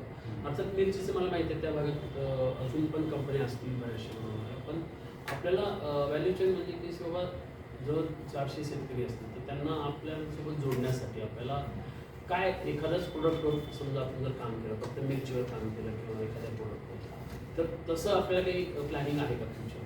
तुमचं काय? आमच्याकडे जे शेवाळी मिरची आहे सर, त्याच्यावर आमचा ऑब्झर्वेशन असं आहे की ती लुप्त होत चालली. बरं. आणि तिचं कसं आहे, तिच्या जे मिरचीचे टेस्ट आहे ना ते फार हे आहे. परंतु काय आहे की जेव्हा शेतकरी त्याच्यात दूर का चाललं तर त्याचा विचार केला तर तेव्हा असं वाटलं त्याचे ॲव्हरेजमध्ये फार कमी झालं, म्हणजे यील्ड येत नाही. अच्छा, येईल आणि त्याला व्हायरस हे ते फार हे झालं. अटॅक. अगोदर थोडी सहज यायची अटॅक जास्त झाला पेस्टचा. आणि त्यामुळं ते कारण आहे. त्यांना जर आपण जर किती जरी मोटिवेशन केलं की तू हे लाव मिरची आणि त्याचा प्रोडक्ट आम्ही घेऊ 10,000 नाही घेऊ असं जरी म्हटलं, 20,000 नाही घेऊ असं म्हणलं तरी तो काही तयार होणार नाही. ज्यावर आमचा ऑब्झर्वेशन असं चाललं आहे की जोपर्यंत त्याला प्रॉफिट दिसणार नाही तोपर्यंत आपण सांगलेलं ऐकणार नाही. आम्हाला वाटलं की आता त्याला आपण ह्या मिरचीला ब्रँडमध्ये आणून जास्तीत जास्त मार्केट भावापेक्षा जास्त त्याला रेट मिळवायचा आहे आणि ते रेट मिळालं तर त्याला देत आहे. मग आधुनिक पद्धतीमध्ये ती पारंपरिक पद्धतीने मिरची घ्यायची, गावरान मिरची शिवाय तर तिला आधुनिक पद्धतीनं शेती करून घालून त्याचं उत्पन्न वाढवून आणि त्याला बाजारभावापेक्षा जास्त भाव मिळून देणं हे आमचं विजन होतं. आणि मग तेव्हा ती जिवंत होऊ शकते परत. आता लागण किती क्षेत्र आहे त्याचं? लागण जास्त करत नाही सर, आता काय झालंय, आता यावर्षी काही शक्यता नाही. हेच प्रॉब्लेम आहे. मी सांगितलं त्यांना येळ नसल्यामुळे त्याच्या पुढे तयार नाही. आता तुम्ही जी प्रक्रिया करताय एकाच मिरचीवर करताय का बाकी पण मिरच्या घेऊन त्याचं पावडर तयार काय करताय? केलं आम्ही बाहेरून खरेदी करून आणलो. अच्छा, खरेदी करून त्याच्यावर आम्ही दुसऱ्या मशीनवर पावडर करून पॅकिंग करून सुरुवात केली. सुरुवात केली. हां, आता फ्युचरमध्ये आमच्याकडे एक दाल मिल आहे, मिनी दाल मिल. आणि आपल्या डायरेक्टरचे ऑइल मिल आहे छोटीशी. आणि त्याच्यामध्ये त्यांचे एक मिरची कांडत म्हणून असे 2-3 गोष्टी आहेत त्याच्यावर आम्हाला काम करायचं. यांचं गोडाऊन चालू आहे आणि क्लिनिंग ग्रेडिंगचं जे म्हणजे अजून तुमचं मॉडेल अजून एवढं अजून हे झालेलं आहे, म्हणजे चालू आहे, म्हणजे ट्रायल अँड एरर चालू आहे. Very good. काय हरकत नाही, तुम्ही ट्राय तर करताय. समजा ऑइल मिल आहे, हे आहे, आणि मिरची आहे, त्यापैकी जे तुम्हाला चांगल्या प्रोडक्टवर आम्ही काम ट्रायल करावं. चालू आहे करताय. अजून तुम्हाला फिक्स फायनल ते करायचं आहे सगळं गोष्टी. चालेल. काय सुदर्शन गंगाधर गुजरवाड. हां, धर्मवती धन्यवाद. त्याच धन्यवादचं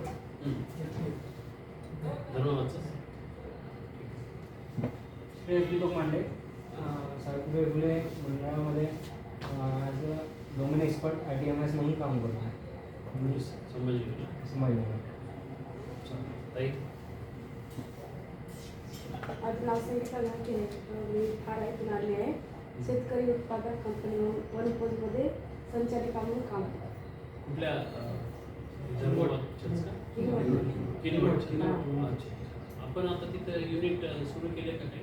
नाही सर. युनिट चालू नाही. नाही अजून चालू. ठीक. माधव देवराव कदम हां धर्मस्थळ धर्माबादचं. नामदेव रामराव महादेव मी Nagpur agro pharma producer company limited देगलूरचा CEO म्हणून काम करतो. कुठली company? Deglur Nagpur agro pharma producer. अच्छा देगलूरच्या. 27 जून 2023 ची इस्टॅब्लिशमेंट झाली. 23 सुरू झाली का? आत्ता कुठल्या बँकेत आहे अकाउंट आपलं? MGB आणि SBI दोन्हीमध्ये.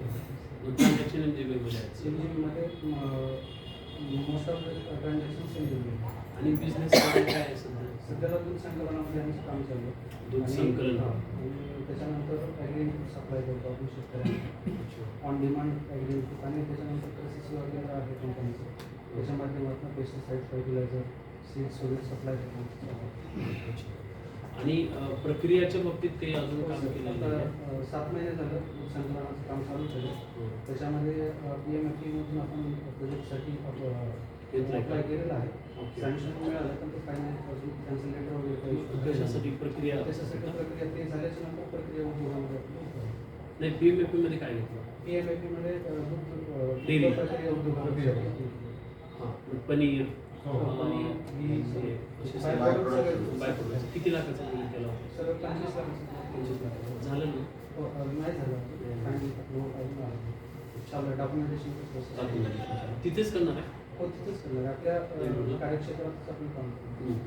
आणि संकलन तुम्ही जे दूध संकलन आता करताय ते त्याच हो, शेतकऱ्यांकडे आपल्या मेंबर्स कडून तुमच्या आपल्या वेगळे members शेतकरी आणि फार्मरची जनरल असे किती शेतकरी आहेत सध्या तुमच्या? आता सध्याला सर आपल्याकडे 50 ते 55 शेतकरी आहेत आणि बाकी काही डेअरीवाले पण आहेत त्यांच्याकडून एक दूध येते आणि निरामोड पाचशे आपण आता सध्याला संकलन आहे. भविष्य काळात ज्यावेळेस वाढवलं त्यावेळेस आपण प्रक्रिया उद्योग त्यांच्याकडून साधारणतः किती रुपये तुम्ही रजिस्ट्रेशन फीस घेताय? सध्याला तरी रजिस्ट्रेशन फीस आहे जे आपले सभासद झाले होते त्यांच्यापासूनच आपण सुरुवात केलेली आहे. त्यांनी जे सभासद नोंदणी फीस आपल्याला दिली होती त्याच्यावरतीच आपण काम चालू केलं आणि उर्वरित जे भाग भांडवल आपल्याला लागणार होता डेअरीसाठी ते आपले जे डायरेक्टर आहेत इंडिव्हिज्युअल इन्व्हेस्टमेंट करून त्यांनी कंपनीसाठी त्याच्यावरती आपण संकलनाला सुरुवात केली. अच्छा वैयक्तिक येस इन्व्हेस्टमेंट. इन्व्हेस्टमेंट वैयक्तिक आहे ती कंपनीसाठी. अच्छा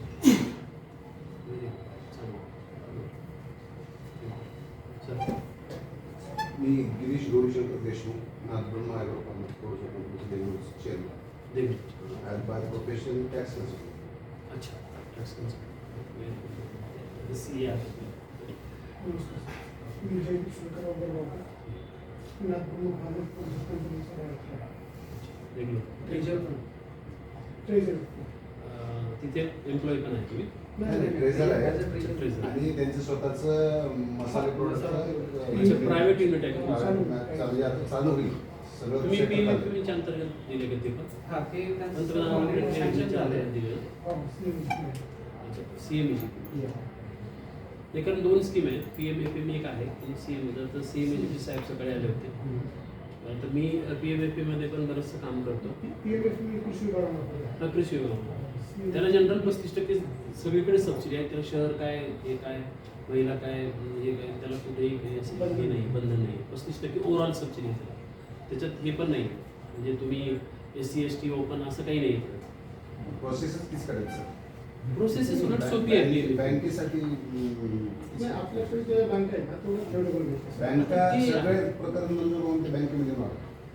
PMFMचं ते आहे पण डिस्ट्रिक्ट लेवलला सँक्शन होतं. पण आता शेवटी बँकेचं कसं आहे की तुमचा प्रोजेक्ट रिपोर्ट तुमचं पर्सनल सगळं फायनान्शियल काय परिस्थिती आहे. प्रोजेक्ट रिपोर्ट नाही सर कसं ते या पिरियडमध्ये आम्ही सगळे जे शेतकरी मिळाले शेतकरी मिळाले तिथे प्रॉब्लेम वगैरे प्रत्येकाचे असणारच आहे. हो क्रॉप लोनचा एक ड्रॉबॅक आहे, क्रॉप लोन पोलिस टाईमला रिन्यू करते, त्याच्यामुळे सगळं सिबिल डाऊन होतं. सिव्हिल डाऊन होतं तर द्यायचं. त्याच्यामुळे मग ते कुठेही जरी फाईन गेला तर तुम्ही ते शेवटी तिथे येऊन वापस पाठवा.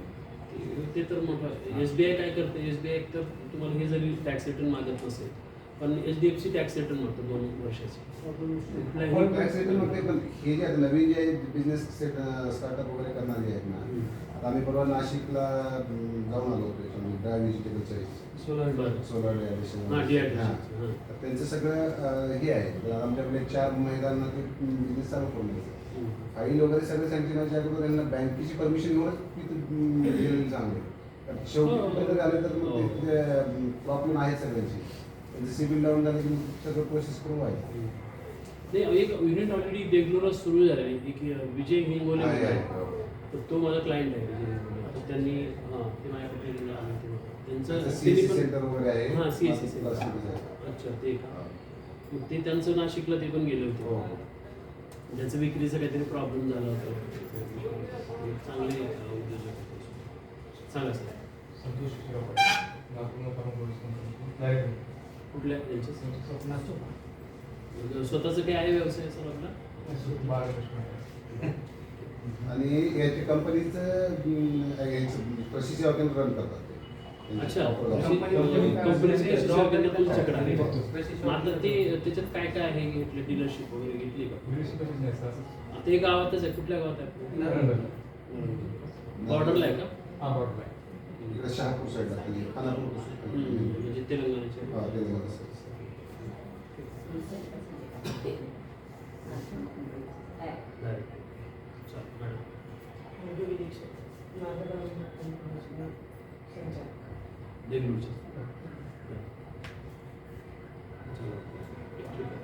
तर बऱ्यापैकी आता लक्षात आलं तर यांचे मॅडम. 2-3 बिझनेस स्वतः रन करतात सर. मॅडम काय मॅडम पर्सनल सांगितलं विसरलो सर. काय बिझनेस आहे तुमचा? माझं एक बुटीक आहे, कापड दुकान आहे. अच्छा. वाव. मॅडम मोठ्या एंटरप्रिनर नाही नाही हो, चांगलं आहे. 4 बिझनेस चालवणं सोपं नाही. तुम्हाला माहिती असेल 4 तुमचे वेगवेगळे असतील, म्हणजे बँक अकाउंट 4 असतील तुमचे. 10 साहेबांना जास्त व्हेरी गुड. चांगलं. मॅडम तुमची राहिली इंट्रोडक्शन प्लीज. माझं नाव विनया गोपी कुलकर्णी. मी सासवडमध्ये डोमेन कुठल्या डोमेन? अकाउंट्समध्ये Accounts. अकाउंट्स सुद्धा जे कसे त्यांना गायडन्स अकाउंटिंग कसं करायचं त्यांना, कारण त्यांच्या लेवलला त्यांना ते हँडओव्हर करण्यासारखं क्लास तुम्हीच घ्यायला पाहिजे. काय हरकत नाही. कशासाठी विचारतोय की अकाउंट लेवलचं जे नॉलेज आहे ना, मी अकाउंट आणि याच्यामधला डिफरन्स आता सांगितला अकाउंट आणि फायनान्स मधला. तर आपल्या लोकांना, कारण मिक्स ऑडियन्स असल्यामुळे काय होते, मग नेमकं कशावर फोकस करायचा हा विषय येतो. आणि आपल्याला जेवल्यानंतरचं सेशन आहे झोप येऊ शकते. त्यामुळे मी थोडंसं हे करतोय, थोडंसं आपल्याला इंटरॅक्शन करतोय. तर अशा पद्धतीचं हे अकाउंट आणि फायनान्सचं एकंदरीत आपल्याला बेसिक्स आपण हे करूया. जसं आपण सांगितलं की बघा, फायनान्शियल मॅनेजमेंट जी मूळ कल्पना आहे, तर आपल्याला जरी आपले छोटी छोटी आता तुम्ही जसं सगळ्यांशी बोलत होतो की आपल्याला एक तर काय आपल्याकडे समजा एखाद्याचं कृषीचं एखादं दुकान आहे, कृषी इनपुटचं दुकान आहे. अजून प्रक्रियामध्ये आपण तेवढे हे नाही आहे, म्हणजे आपण तेवढ्या मोठ्या प्रमाणात अजून गेलेलं नाही. काही युनिट जसं देगलूरचं युनिट आहे ते खूप चांगलं वाटलं की ते आता थोडंसं ते प्रक्रिया, दूध प्रक्रियेमध्ये कसं आहे की इमिडिएट तुम्हाला त्याच्यावर प्रॉफिट आणि लगेच विक्री होते. दूधचं एक असं युनिट आहे. आता नांदेडला पण मी बऱ्याचशा कंपन्यांसोबत काम करतो, ह्या ज्या दूध प्रक्रिया उद्योग आहेत. तर त्याच्यामध्ये इमिडिएट तुम्हाला काउंटर असेल, काउंटरचं लगेच तुम्हाला त्या ठिकाणी कस्टमर आहे. दूधाचं लगेच तुम्हाला दही होतं, दह्याचं लगेच तुम्हाला पुढे तूप, लोणी आणि बाकीच्या गोष्टी सगळ्या आहेत. समजा तुम्हाला ते काही नाही झालं तर पनीर होतं, आणि पनीर नाही झालं तर तुम्हाला अजून समजा खवा पण करता. अशा प्रकारचं एक चांगलं युनिट ते आहे दूध प्रक्रिया. म्हणून त्यात प्रॉफिटेबिलिटी पण चांगली आहे. त्यामुळे चांगली म्हणजे ही संकल्पना आहे देगलूरची जी कंपनी आहे त्याची. तर अशा पद्धतीचं वेगवेगळे तुम्ही करू शकता. जसं की आता डिहायड्रेशन ऑफ फ्रुट्स अँड व्हेजिटेबलचा एक कन्सेप्ट आता खूप चांगला येऊ लागलेला आहे. पण डिहायड्रेशन ऑफ फ्रुट्स अँड व्हेजिटेबलमध्ये अगेन प्रॉब्लेम तो आहे की त्याचं मार्केटचा एक मोठा चॅलेंज आहे. आज घडीला त्याची एक्सेप्टन्स खूप कमी आहे. जसं संभाजीनगरला आपण आज कंपनी आहे, तर संभाजीनगरला S4S नावाची कंपनी आहे, तुम्हाला माहिती असेल तर. S4S ही एक स्टार्टअप आहे आणि ती जी 7-8 मंडळी येते ती काम करणारी, तर त्या मंडळींनी डिहायड्रेटेड जे व्हेजिटेबल्स आहेत तर ते एक्सपोर्ट ते करतात आणि 6-7 वर्ष झालं करत असल्यामुळे ते महिला बचत गटाच्या माध्यमातून छोटे छोटे त्यांनी दिलेले आहेत लोकांना मशिनरी त्यांना, आणि त्या माध्यमातून कलेक्शन ते करून ते विक्री करतात. तर सगळ्यात महत्त्वाचं चॅलेंज विक्रीचं आहे. अगेन विक्री जर झाली नाही तर प्रॉब्लेम येतो, कारण आपल्याला पैसे हे डे टू डे लाईफमध्ये लागतात, काही आपल्याला आपली पगारी असतील ते करण्यासाठी, आणि त्याच्यामुळं ते छोटे छोटे युनिट आपल्याला हळूहळू त्याचा प्रोजेक्ट मोठा करावा लागणार आहे. आणि त्याच्या मागची संकल्पना ही एकच आहे की आपल्याला कसं आहे की फक्त आणि फक्त म्हणजे आता मी कुणाला तरी जेवताना बोलत होतो, ट्रेडिंग अकाउंट जर समजा असेल एखाद्या कंपनीचं, मी फक्त काय करतो, मी आडत लाईन जशी असते, आडत्या जसा असतो तसा मी एक दुसरा आडत्या, म्हणजे तशा टाईपची जर कंपन्या असतील तर त्या कंपन्या लवकर फास्ट ग्रो होतात आणि खूप लवकर त्यांचं फायनान्शियल ट्रान्झॅक्शन पण होतात. त्यांना काहीच नाही करायचं, फक्त लायसन्स ते काढतात, कुणाचं एकतर त्या बाजार समितीचं लायसन्स काढतात, डायरेक्ट स्टेटवरून लायसन्स त्यांना मिळतं. दुसरी गोष्ट, त्यांना नाफेडचे केंद्र मिळू शकतात. नाफेडचं समजा खरेदी केंद्र मिळालं तुम्हाला, नाफेडच्या अंतर्गत सोयाबीन खरेदी केंद्र समजा उदाहरणार्थ मिळालं, पण ते फायदा त्याच्यामध्ये हे जर जास्त त्याच्यात सगळ्यात महत्त्वाचं पैसे जास्त लागतात. ह्या सगळ्या गोष्टी ज्या फार्मर प्रोड्युसर कंपन्या सुरू झालेल्या त्या वैयक्तिक ज्यांच्याकडे खूप फायनान्स आहे, खूप पैसा आहे, काही जणांकडे इन्व्हेस्ट करण्यासाठी, थोडक्यात आडतीचं एक दुसरं स्वरूप ही FPO झालेलं आहे.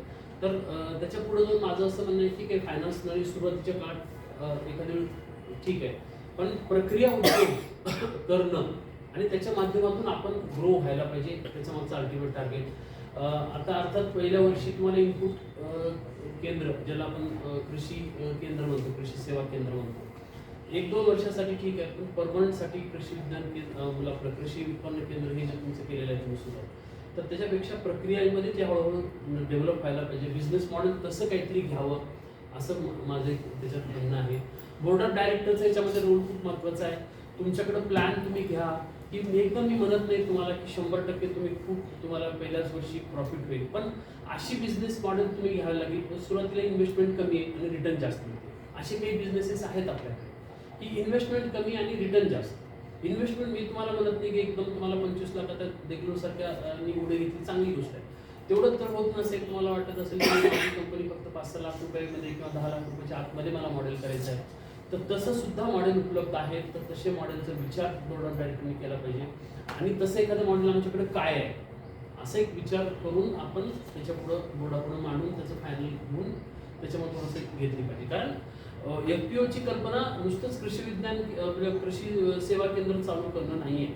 आणि दुसरी गोष्ट, बरेचसे लोक ट्रेडिंग करतात. मी कळमनुरीला पण बघितलेलं आहे, इवन इथे वसमतच्या तिथे 1-2 अशी मोठ्या कंपन्या आहेत, 200 कोटीच्या कंपन्या आहेत. कशाच्या? तर फक्त सोयाबीन कापूस खरेदी करतात, FPO आहेत. आणि सांगितलं काय FPO आहे म्हणजे 200 कोटीची FPO. आम्ही काय करतो, आम्ही फक्त ते नाफेडचे केंद्र, हे केंद्र तसे करून ट्रान्झॅक्शन होतं, मोठे गोडाऊन बांधतो आणि आम्ही त्याच्या माध्यमातून करतो. मला वाटतं ते उद्देश नाही आहे शासनाचा. शासनाचा उद्देश FPO अगेन ते आहे की त्याच्यावर प्रक्रिया करून मालावर आपण त्याचं व्हॅल्यू ॲडिशन केलं पाहिजे, व्हॅल्यू चेन खाली डेव्हलप केली पाहिजे शेतकऱ्यांपासून, आणि शेतकऱ्यांना त्याचा डायरेक्ट आपला फायदा करून दिला आणि तर त्याचा एकंदरीत फायदा शेतकऱ्याला पण फायदा झाला पाहिजे आणि दुसरी गोष्ट ज्या कस्टमर आहेत त्याला पण चांगला माल मिळाला पाहिजे. फक्त आणि फक्त मोठ्या कंपन्या जसं की सांगितलं तुम्हाला, मसाल्यामध्ये आमच्या फक्त स्टँडर्ड काही कंपन्या आहेत, रामदेव मसाले किंवा काही असेल किंवा रामदेव बाबाची कंपनी मोठी झाली, तर असं होण्यापेक्षा आपल्या ग्रामीण स्तरावरचा माल पुण्या मुंबईच्या लोकांपर्यंत पोहोचायसाठीची जी यंत्रणा आहे त्याला आपण व्हॅल्यू चेन म्हणतो, तर ती यंत्रणा आपण निर्माण करता आली पाहिजे आपल्याला, हळूहळू का होईना. एकदम होणार नाही मला माहिती आहे, पण हळूहळू करत तशा दृष्टीने आपलं पावलं उचलायला पाहिजे. ती मुळात संकल्पना फार्मर प्रोड्युसर कंपनीची आहे. म्हणून ते एक विजन पण तुम्ही ठेवा. सकाळी जसं आपण गोष्टी काही केल्या, बाबा आपल्याला एक मोठं एक प्लॅनिंग काहीतरी करावं लागेल की मला अशा प्रकारचं प्लॅनिंग करायचं, जसं या फार्मर प्रोड्युसर कंपनीचं अजून बाबा 2-3 मॉडेलमध्ये ते ट्राय करताय, हरकत नाही. पण अशा पद्धतीची एक संकल्पना तुम्हाला सांगितली की आपल्याला नेमकं अशा पद्धतीने गेलं तर पुढं जाईल. नाहीतर मग बिझनेस मॉडेलच आपलं जर फक्त आपण ह्याच्यात बसलं की बाबा मला कृषी विज्ञान केंद्रात फक्त मी आहे चालवतो त्याच्यात करू नका, तर पुढे जाऊन आपल्याला या म्हणजे याचं प्लॅनिंग मोठ्या पद्धतीचं आपल्याला करायचं. तसं केलं तर मोठी कंपनी होईल, फार्मर प्रोड्युसर आपली नक्कीच होईल त्या ठिकाणी. अर्थात तुमचा एकोपा पण महत्त्वाचा आहे, जो संचालक मंडळ आहे त्या दृष्टीने आपल्याला पुढे जावं लागेल. तर पुढं आपण हे करूया, अजून फायनान्शियल लिटरसीमध्ये थोडंसं आपण पुढं अजून काही गोष्टीची माहिती घेऊया. बघा, Y FPC employees must manage finance effectively. आता FPCच्या लोकांनी का एक्झॅक्टली हे करायला पाहिजे? त्याचं कारण आहे की महत्त्वाचं त्याच्यात आपल्याला जे दररोजचे ऑपरेशन्स खर्च असतात, विक्री असते, त्याचा एकंदरीत आपल्याला हिशोब लागला पाहिजे आणि कुठेही आपल्या दृष्टीनं चुकीची गोष्टी होणार नाही त्या दृष्टीनं आपल्याला त्याचं प्लॅनिंग करायला पाहिजे. आणि आता सगळ्यात महत्त्वाचं जे FPOमध्ये हे होतं की बाबा रेकॉर्ड त्याचे डे टू डे बेसिसवरती तुम्हाला करायला पाहिजे. मोठा प्रॉब्लेम FPOमध्ये काय होतं की आजचं ट्रान्झॅक्शन तुम्ही उद्या रेकॉर्ड करायचं ठरवलं तर बऱ्याचदा विसरून पण जाऊ शकतो आपण. त्यामुळे ते तसं नका करू. आणि फंड अलोकेशन म्हणजे काय, तर एखाद्या गोष्टीला पैसे लागणार असतील तर ते पैसे तुम्ही त्याचं सेपरेट बाजूला काढून ठेवा की बाबा मला या गोष्टी एवढे पैसे लागणार आहे. जसे ज्या महत्त्वाच्या गोष्टी असतात, टॅक्स असेल किंवा कुठलीही गोष्ट तुम्हाला एखादी गोष्ट महत्त्वाची जी करायची त्याचं अलोकेशन तुम्हाला वेगळं त्या ठिकाणी नक्कीच करायला पाहिजे. तर ती एक सगळ्यात महत्त्वाची त्याच्यामधली गोष्ट आहे. नंतर समजा आता काही ठिकाणी तुम्हाला म्हणजे सेविंगच्या माध्यमातून किंवा मग कुठे इन्व्हेस्टमेंट काही ठिकाणी करायची आहे तर त्याचं प्लॅनिंग पण तुमचं करायला पाहिजे. तुम्ही जर जास्त पैसे समजा असतील तुमच्याकडे आणि त्याचं सध्या काही युटिलाइज नाही, खूप लोकांचे पैसे आले तुमच्या अकाउंटमध्ये आणि ते पैसे नुसतेच पडून आहेत बँक अकाउंटला, तर तसं पण नुसते पैसे, कारण सेव्हिंग अकाउंटला किंवा अकाउंटला व्याज खूप कमी आहे, तर कमी कालावधीसाठी त्याची FD करता येईल का किंवा कमी कालावधीसाठी त्याला काही करता येईल का? कारण काय होतं, ते पैसे मोकळे जर ठेवले आपण तसेच अकाउंटवर, समजा 2-4 लाख रुपये आले तसेच आपण ठेवले 4 लाख रुपये, तर होतं असं की ठीक आहे, मला तुम्ही असं म्हणलं की नाही आम्हाला 2 महिने यांचं काही काम नाही आहे, 2 महिन्यात समजा तुम्हाला लागले तर एखादा लाख लागेल आणि 3 लाख रुपये माझे असेच पडून आहे, तर त्याचे कुठेतरी FD किंवा काय तुम्हाला जास्तीत जास्त त्यातून व्याज चांगलं मिळेल, तर त्या पद्धतीचं प्लॅनिंग तुम्हाला करायला पाहिजे. कारण ते कसं आहे की तुम्ही जर ते पैसे तशाच पद्धतीने ठेवले, तुमचे जे काही अमाऊंट असेल त्याच्यावरती तुम्हाला रिटर्न म्हणजे ते पैसे बघा, पैसे फ्री नसतात, पैशाला एक व्हॅल्यू असते. जेव्हा आपण लोन घेतो तेव्हा व्याजाने बँक देते, रात्र असेल, दिवस असेल किंवा रविवार असेल तरी पण हे आपल्याला व्याज आकारते बँक. रविवारी सुद्धा आपलं व्याज चालू असतं, माहिती आहे ना सगळ्याला. त्यामुळे महत्त्वाचं की पैसा फ्री नसतो. जर पैसे 3-4 लाख रुपये तुमच्याकडे आले असतील तर त्याचं ते कुठेतरी इन्व्हेस्ट करणं, तर ते तुमच्या दृष्टीनं प्लॅनिंग तुम्ही करू शकता. अर्थात ते तुमच्या मॅनेजमेंटला विचारून, तुम्ही जर अकाउंटिंगचे असाल तुमच्या मॅनेजमेंटला विचारून तुम्ही करू शकता की आम्ही करू का, कारण ते पैसे 2 महिने आपल्याला काही उपयोगाचे सध्या नाही आहे, तर त्याच्यासाठी.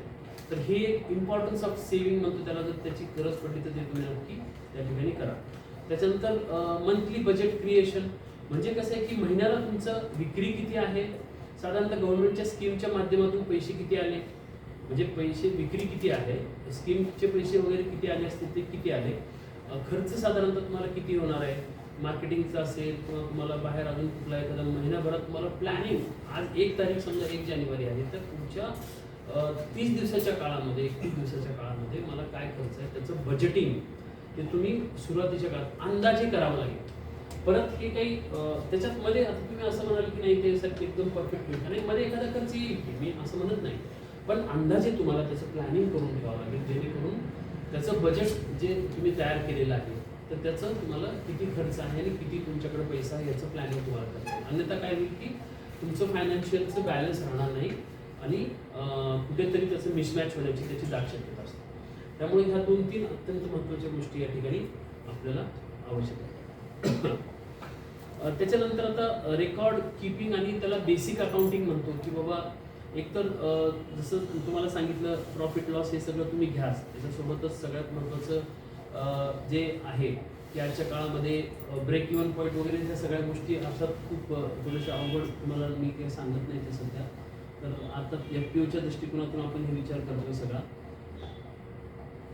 तर आता बँकेमध्ये जे अकाउंट तुम्हाला राहतात ते तुम्हाला माहिती असतील की एकतर कॅश क्रेडिट अकाउंट असतं, एक सेव्हिंग अकाउंट. आपले जे FPO आहे त्याचे CC अकाउंट असतात आणि त्याच्यावर कदाचित तुमचे काही लोन पण असतील सध्या अवेलेबल, किंवा मग काही तुम्ही हे पण दिलेले असतील, म्हणजे काही लोकांना तुम्ही स्वतः काही लोकांना लोन दिले आहेत का, तुमची सॅलरी अकाउंट जे आहे त्याच्यातूनच होते का तुमच्या सॅलरी सगळ्या, तर ते एकाच अकाउंटवरून होतात का, ते खूप महत्त्वाचं आहे बघण्याच्या ठिकाणी. कारण अकाउंट हे कुठले एक अकाउंट सगळे ट्रान्झॅक्शनसाठी तुम्हाला CC अकाउंट हे खूप आवश्यक आहे. त्याला कॅश क्रेडिट अकाउंट किंवा टर्म लोन किंवा वर्किंग कॅपिटल तुम्हाला जर वापरायची असेल तर ती पण किती वापरायची त्याच्या संदर्भातलं सुद्धा एक जनरल त्याच्यामध्ये आपल्याला या ठिकाणी बघायला पाहिजे. आता त्याच्यामध्ये कसा नियम एक आहे, तुम्हाला मी जनरल रूल सांगणार आहे मी त्याच्यामधले 30-30 आणि त्याला म्हणजे 20-20 असा एक रूल आहे. आता 30-30 म्हणजे हे 60 झाले आणि 60 आणि 20-20 40 म्हणजे 100 रुपये जर माझ्याकडं आले तर त्याचं मी कसं बायफर्केट करायला पाहिजे, त्याचं एक जनरल मध्ये एक हे आहे. तर ते तुम्हाला मी सांगणार आहे की ते खूप लॉजिकल आहे. ते ॲक्च्युली लॉजिकल खूप महत्त्वाचा शब्द आहे त्याच्यासाठी. कारण कसं आहे, आपल्याकडं पैसे येतात आणि काय होतं, बरं आता समजा माझ्याकडं 1 लाख रुपये आले, तर 1 लाख रुपये आल्यानंतर मी त्या 1 लाख रुपयेचं नेमकं बायफर्केट कसं करायचं. 1 लाख रुपये आल्यानंतर मी ते पैसे 100% का माझ्या बँक अकाउंटला ठेवून टाकायचे का, ते एखाद्याने म्हटलं नाही, एखाद्या डायरेक्टर बोर्डाला वाटलं नाही ते 1 लाख रुपये आलेत ना, ते एक काम करू डायरेक्ट मशिनरी करू आणि इन्व्हेस्टमेंट करू, आपल्या रिइन्व्हेस्टमेंट करा. आता जर 1 लाख रुपये रिइन्व्हेस्टमेंट केले आणि महिन्याच्या शेवटी मला पगार द्यायला जर मला मग पैसे नसतील तर मग प्रॉब्लेम होऊ शकतो, किंवा टॅक्स द्यायला पैसे नसतील तर असा विषय होऊ शकतो. त्यामुळं जनरली आपल्याला बिझनेसमध्ये असताना 4 ते 5 अकाउंट वेगळे म्हणण्यापेक्षा त्याला आपण म्हणतो की एवढ्या शिस्तीमध्ये ते आपल्याला पैसे ठेवायला पाहिजे. म्हणजे 1 लाख रुपये समजा आले असतील तर असं त्याच्यामध्ये एक आहे. आता जर समजा तुम्ही नवीन असल्यामुळे एखाद्या तुम्हाला GST अकाउंट तुमच्याकडे नसेल, पण GST असेल, IT रिटर्न असतील, उद्याच्या काळामध्ये तुम्हाला भरावं लागणार आहे. साधारणतः हा दोन्हीचा जर विषय घेतला तर साधारणतः 30% अमाऊंट ही GST आणि इन्कम टॅक्सला जाऊ शकते मॅक्झिमम. पण म्हणून त्याचं एक वेगळं अकाउंट आपण तुम्ही काढू शकता, ठेवू शकता की 30% 1 लाख रुपयामध्ये जे पैसे येतील ते साधारणतः 30% पैसे, समजा 18% GSTच गेला तर अजून समजा IT रिटर्न्स भरायला वगैरे काही पैसे लागतील तर साधारणतः 30% अमाऊंट ही वेगळी काढून ठेवायला पाहिजे. म्हणजे ओव्हरऑल सांगतो मी तुम्हाला 30-30 म्हणजे 30% हा टॅक्सचा अकाउंट गेला, 30% पैसे हे तुम्हाला. आता लोकांना म्हणते की मला रिइन्व्हेस्टमेंट करायचं, रिइन्व्हेस्टमेंट मी कशी करू, माझे पैसे कुठले घेऊ मी पैसे, आता बँक म्हणजे आलेले विक्री करून आलेले पैसे घेऊ का कुठले वेगळे लोन काढून घेऊ, काय करू. ठीक आहे, लोन काढणं हा लोनचा भाग झाला रिसोर्सेस म्हणून, पण तुम्ही 30% पैसे जे तुम्हाला सांगितले की 1 लाख रुपये आले तर 30,000 रुपये तुम्ही रिइन्व्हेस्टमेंटसाठी ठेवू शकता. त्याचं अकाउंट तुम्ही वेगळं ठेवू शकता. जसं आता सांगितलं कुणी SBI मध्ये अकाउंट आहे, MGB मध्ये आहे, अजून 2 बँकात जरी अकाउंट तुमचं ओपन असेल तरी हरकत नाही. पण तुम्हाला त्याचं अकाउंट कसं करावं लागेल, 30,000 रुपये फक्त टॅक्सेशनसाठी. टॅक्सेशन म्हणजे काहीही जरी गव्हर्नमेंटच्या लिगल गोष्टी आल्या तर मला त्याची जबाबदारी ते अकाउंट आहे. 30% अकाउंट मी जे सेव्ह केलेलं आहे, काहीही मला उद्या लायबिलिटी आली, काही टॅक्सेशनच्या संदर्भात अडचणी आल्या तर त्या 30% मधलं मी पैसे वापरणार. दुसरे रिइन्व्हेस्टमेंट बिझनेसमध्ये करायची आहे तर मी 30% वापरणार. ते 2 झालं 60% आणि उरलेले 40% हे 20-20 काय आहे तर 20% हे तुम्हाला तुमचं प्रॉफिट मार्जिन जे राहणार आहे ते प्रॉफिट मार्जिन आणि तुमचे जे पैसे राहणार आहेत ते तुम्हाला तुमचा डिव्हिडंड, तुमच्या जे काही तुमच्या सॅलरीज हे सगळे आहेत ते तुम्हाला 20% मध्ये ठेवायचं आहे. आणि 20% तुम्ही साधारणतः तुमचा जो तुमचा 20% अजून राहिलेला आहे तर तुम्ही याच्यासाठी वापरू शकता की समजा तुम्हाला आता नाही आहे तुम्हाला इमिजिएटली, पण तुम्हाला CSR फंड असतो, बाकीच्या सगळ्या गोष्टी असतात, त्याच्यासाठी एक 10-20% अमाऊंट आणि साधारणतः एक 10% अमाऊंट तुम्हाला एमर्जन्सी फंड म्हणून तुम्ही ठेवू शकता. तर अशा प्रकारचं जर फायनान्शियल प्लॅनिंग तुम्ही जनरल ओव्हरऑल केलं, जनरल म्हणतो नॉट हे काही फिक्स नाही, कोणी इकडे तिकडे करू शकता, पण अशा टाईपचं जर केलं तर काय होईल की तुम्हाला एकदम एमर्जन्सी कुठे काही तुम्हाला पैशाची गरज पडली तर इमिडिएट तुम्हाला आता कुठून पैसे आणायचे असं होत नाही. टॅक्सेशनसाठी म्हणा किंवा रिइन्व्हेस्टमेंटसाठी म्हणा किंवा कुणाला अजून आता काही ठिकाणी तुम्हाला ॲडव्हान्सेस द्यावे लागतात काही एम्प्लॉईला, काही आता तर छोट्या कंपन्या आहेत तुमच्या, पण मोठ्या झाल्यानंतर मेडिकलचे एखाद्या एमर्जन्सीज येतात, काही जणांना म्हणजे मेडिकल इमर्जन्सी 1,00,000-2,00,000 रुपये एखाद्याच्या वडिलांना आईला अटॅक आला आणि त्याला पुढं दवाखान्यात ॲडमिट केलं, त्याला बघ लगेच त्यांनी मागितलं की साहेब मला काहीतरी पैसे द्या. तर अशा इमर्जन्सीसाठी सुद्धा तुम्ही पैसे घेऊ शकता. त्याला जसं सांगितलं 20% अमाऊंट तुम्हाला त्या ठिकाणी ठेवावं लागेल. तर अशा पद्धतीचं अकाउंटिंग हे जनरल तुम्हाला खूप आवश्यक आहे. कारण एकदम आपल्याकडे पैसे कुठेही अवेलेबल होत नाहीत, मग आपल्याला धावपळ करावी लागते. आणि ह्या बँकेचं लोन घे, त्या बँकेचं, बँक आपण एकदम अचानक लोन देत नाही आणि मग आपल्याला त्या ठिकाणी अडचण होऊ शकते. तर एक ओव्हरऑल हा अकाउंटिंगचा नियम जो आहे तो 30-30, 40-40चा तुम्ही त्या ठिकाणी वापरू शकता. हे जनरलमध्ये तुम्हाला मी सांगितलं आहे. तर त्याच्यानंतर बिल्डिंग फायनान्शियल स्टेबिलिटी म्हणजे कॅश फ्लो मॅनेजमेंट एक महत्त्वाचा विषय आहे. कॅश फ्लोचा अर्थ आहे की बाबा दर महिन्याला तुम्हाला सॅलरीज, पगार दर महिन्याला तुम्हाला पगारचे पैसे द्यावे लागतात. कारण पगारीचा हा इन्कम फिक्स असतो.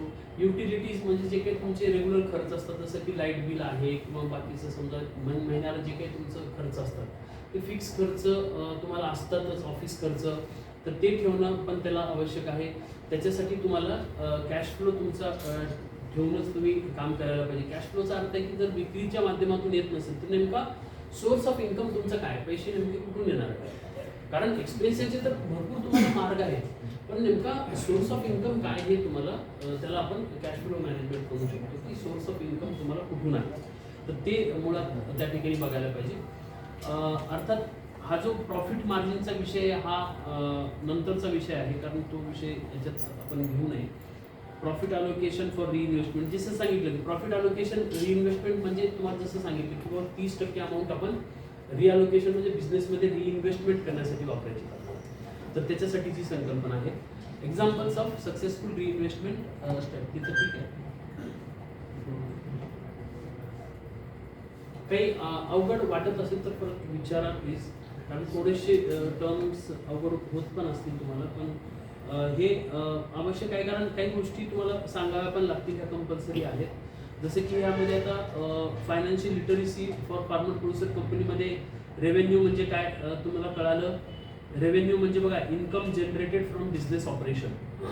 रेव्हेन्यू म्हणजे काय, आपल्याकडं आलेला पैसा, कंपनीकडे आलेला पैसा.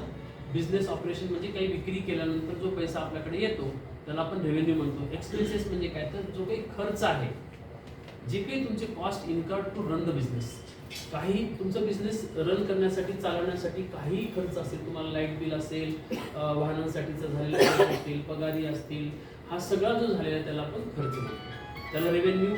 तुम्हाला एक्सपेन्सेस. नंतर प्रॉफिट म्हणजे काय, रेव्हेन्यू मायनस एक्सपेन्सेस.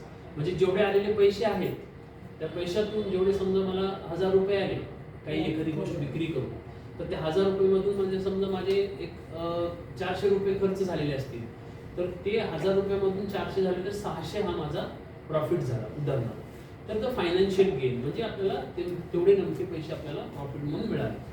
नंतर लॉस म्हणजे काय, जर लॉस म्हणजे ही परिस्थिती की आपल्याला जर आपले खर्च जास्त आणि इन्कम कमी असं झालं असेल तर त्याला आपण लॉस म्हणतो किंवा तोटा म्हणतो मराठी भाषेत. तर अशा पद्धतीची हे टर्म आहे. कॅश फ्लो म्हणजे काय, कॅश फ्लो म्हणजे तुमच्या बिझनेसमध्ये पैसा, खेळता पैसा ज्याला आपण म्हणतो तो आला पाहिजे. म्हणजे वरच्यावर तुमची विक्री झाली पाहिजे. वरच्यावर विक्री होत असेल तर काय, तुमच्याकडे बँक अकाउंटला पैसे जमा होतील आणि त्याच्यामधून तुम्हाला कॅश फ्लो तुमचा हेल्दी कॅश फ्लो म्हणतो, हेल्दी कॅश फ्लो. तर तो हेल्दी कॅश फ्लो तुमच्याकडे उपलब्ध होईल. नंतर कॅपिटल म्हणजे काय, फंड्स यूज टू स्टार्ट और रन अ बिझनेस. कॅपिटल म्हणजे तुम्हाला एक अमाऊंट, एक पैसा असा की जो तुमचा बिझनेस चालवण्यासाठी मिळालेला पैसा आहे. आता याच्यामध्ये दोन असतात. कॅपिटल म्हणजे रॉ मटेरियलसाठी पण कॅपिटल तुम्हाला लागते. रॉ मटेरियल म्हणजे कच्चा माल आहे. कच्चा माल आपण काही खरेदी करत असेल, जसं धनवाबाच्या एफपीओने सांगितलं की आम्हाला मिरची खरेदी करावी लागते.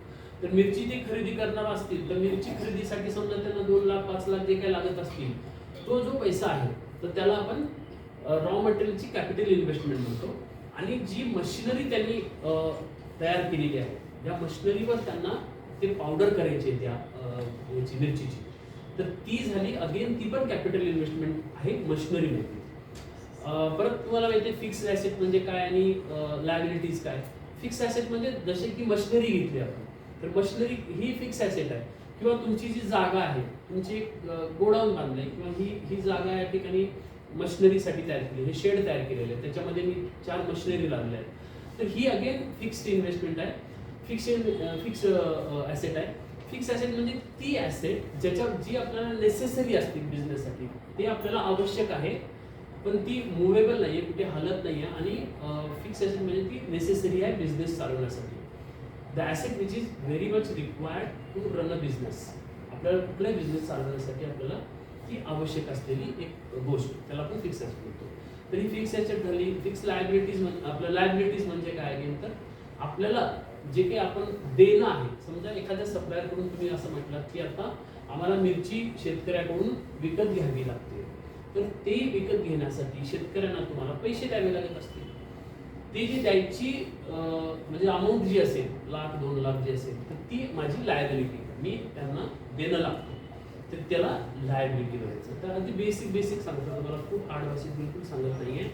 सो व्हेरी बेसिक लँग्वेज आहे, ती समजून घ्या प्लीज. तर ह्या कॅपिटलच्या संदर्भात झालं, ॲसेट सांगितली तुम्हाला काय आहे, इक्विपमेंट बिल्डिंग सांगितलं, लायबिलिटी सांगितली, इक्विटी म्हणजे काय बघा. इक्विटी खूप महत्त्वाचा टर्म आहे. इक्विटी म्हणजे काय की तुम्ही जी कंपनी स्थापन केलेली आहे, प्रत्येकाची जेव्हा ही कंपनी स्थापन झाली तेव्हा प्रत्येकाचा एक ओनरशिप असते. ओनरशिप, मालकी हक्क ज्याला म्हणतो, ओनरशिप ज्याला म्हणतो आपण, ती ओनरशिप असते. तर ती इक्विटी म्हणजे आता यांच्यात इक्विटी मध्ये यांची पण असू शकते. जेवढे शेअर्स तुम्ही एका कंपनीने सांगितलं की 400 शेतकरी आहेत, काही कंपनीकडे 50-55 शेतकरी आहेत, तर त्यांना तुम्ही शेअर्स दिलेले असतील काही. तर जे शेअर्स तुम्ही दिलेले आहेत त्यांना, तर ते तुम्ही अगेन त्याच्यामध्ये की तुम्ही किती शेअर निर्माण केले तुमच्या FPO मध्ये, त्याच्यावर डिपेंड आहे की तुम्ही 1,00,000 शेअर तयार केले, तुम्ही 10,000 केले, तर तेवढे तुम्हाला शेअर डिव्हिडंड म्हणजे डिवाइड करून तुम्हाला जेवढी त्याचा पार्ट जर केला तर त्याला इक्विटी आपण म्हणतो. तर ही इक्विटी पण एक थोडासा टफ टर्म आहे, पण इक्विटी ही म्हणजे ownership, owners interest in the business after liabilities subtracted from assets. तर ही एक टर्म आहे. तर अशा प्रकारच्या ह्या काही फायनान्शियल या ठिकाणी टर्म आहेत.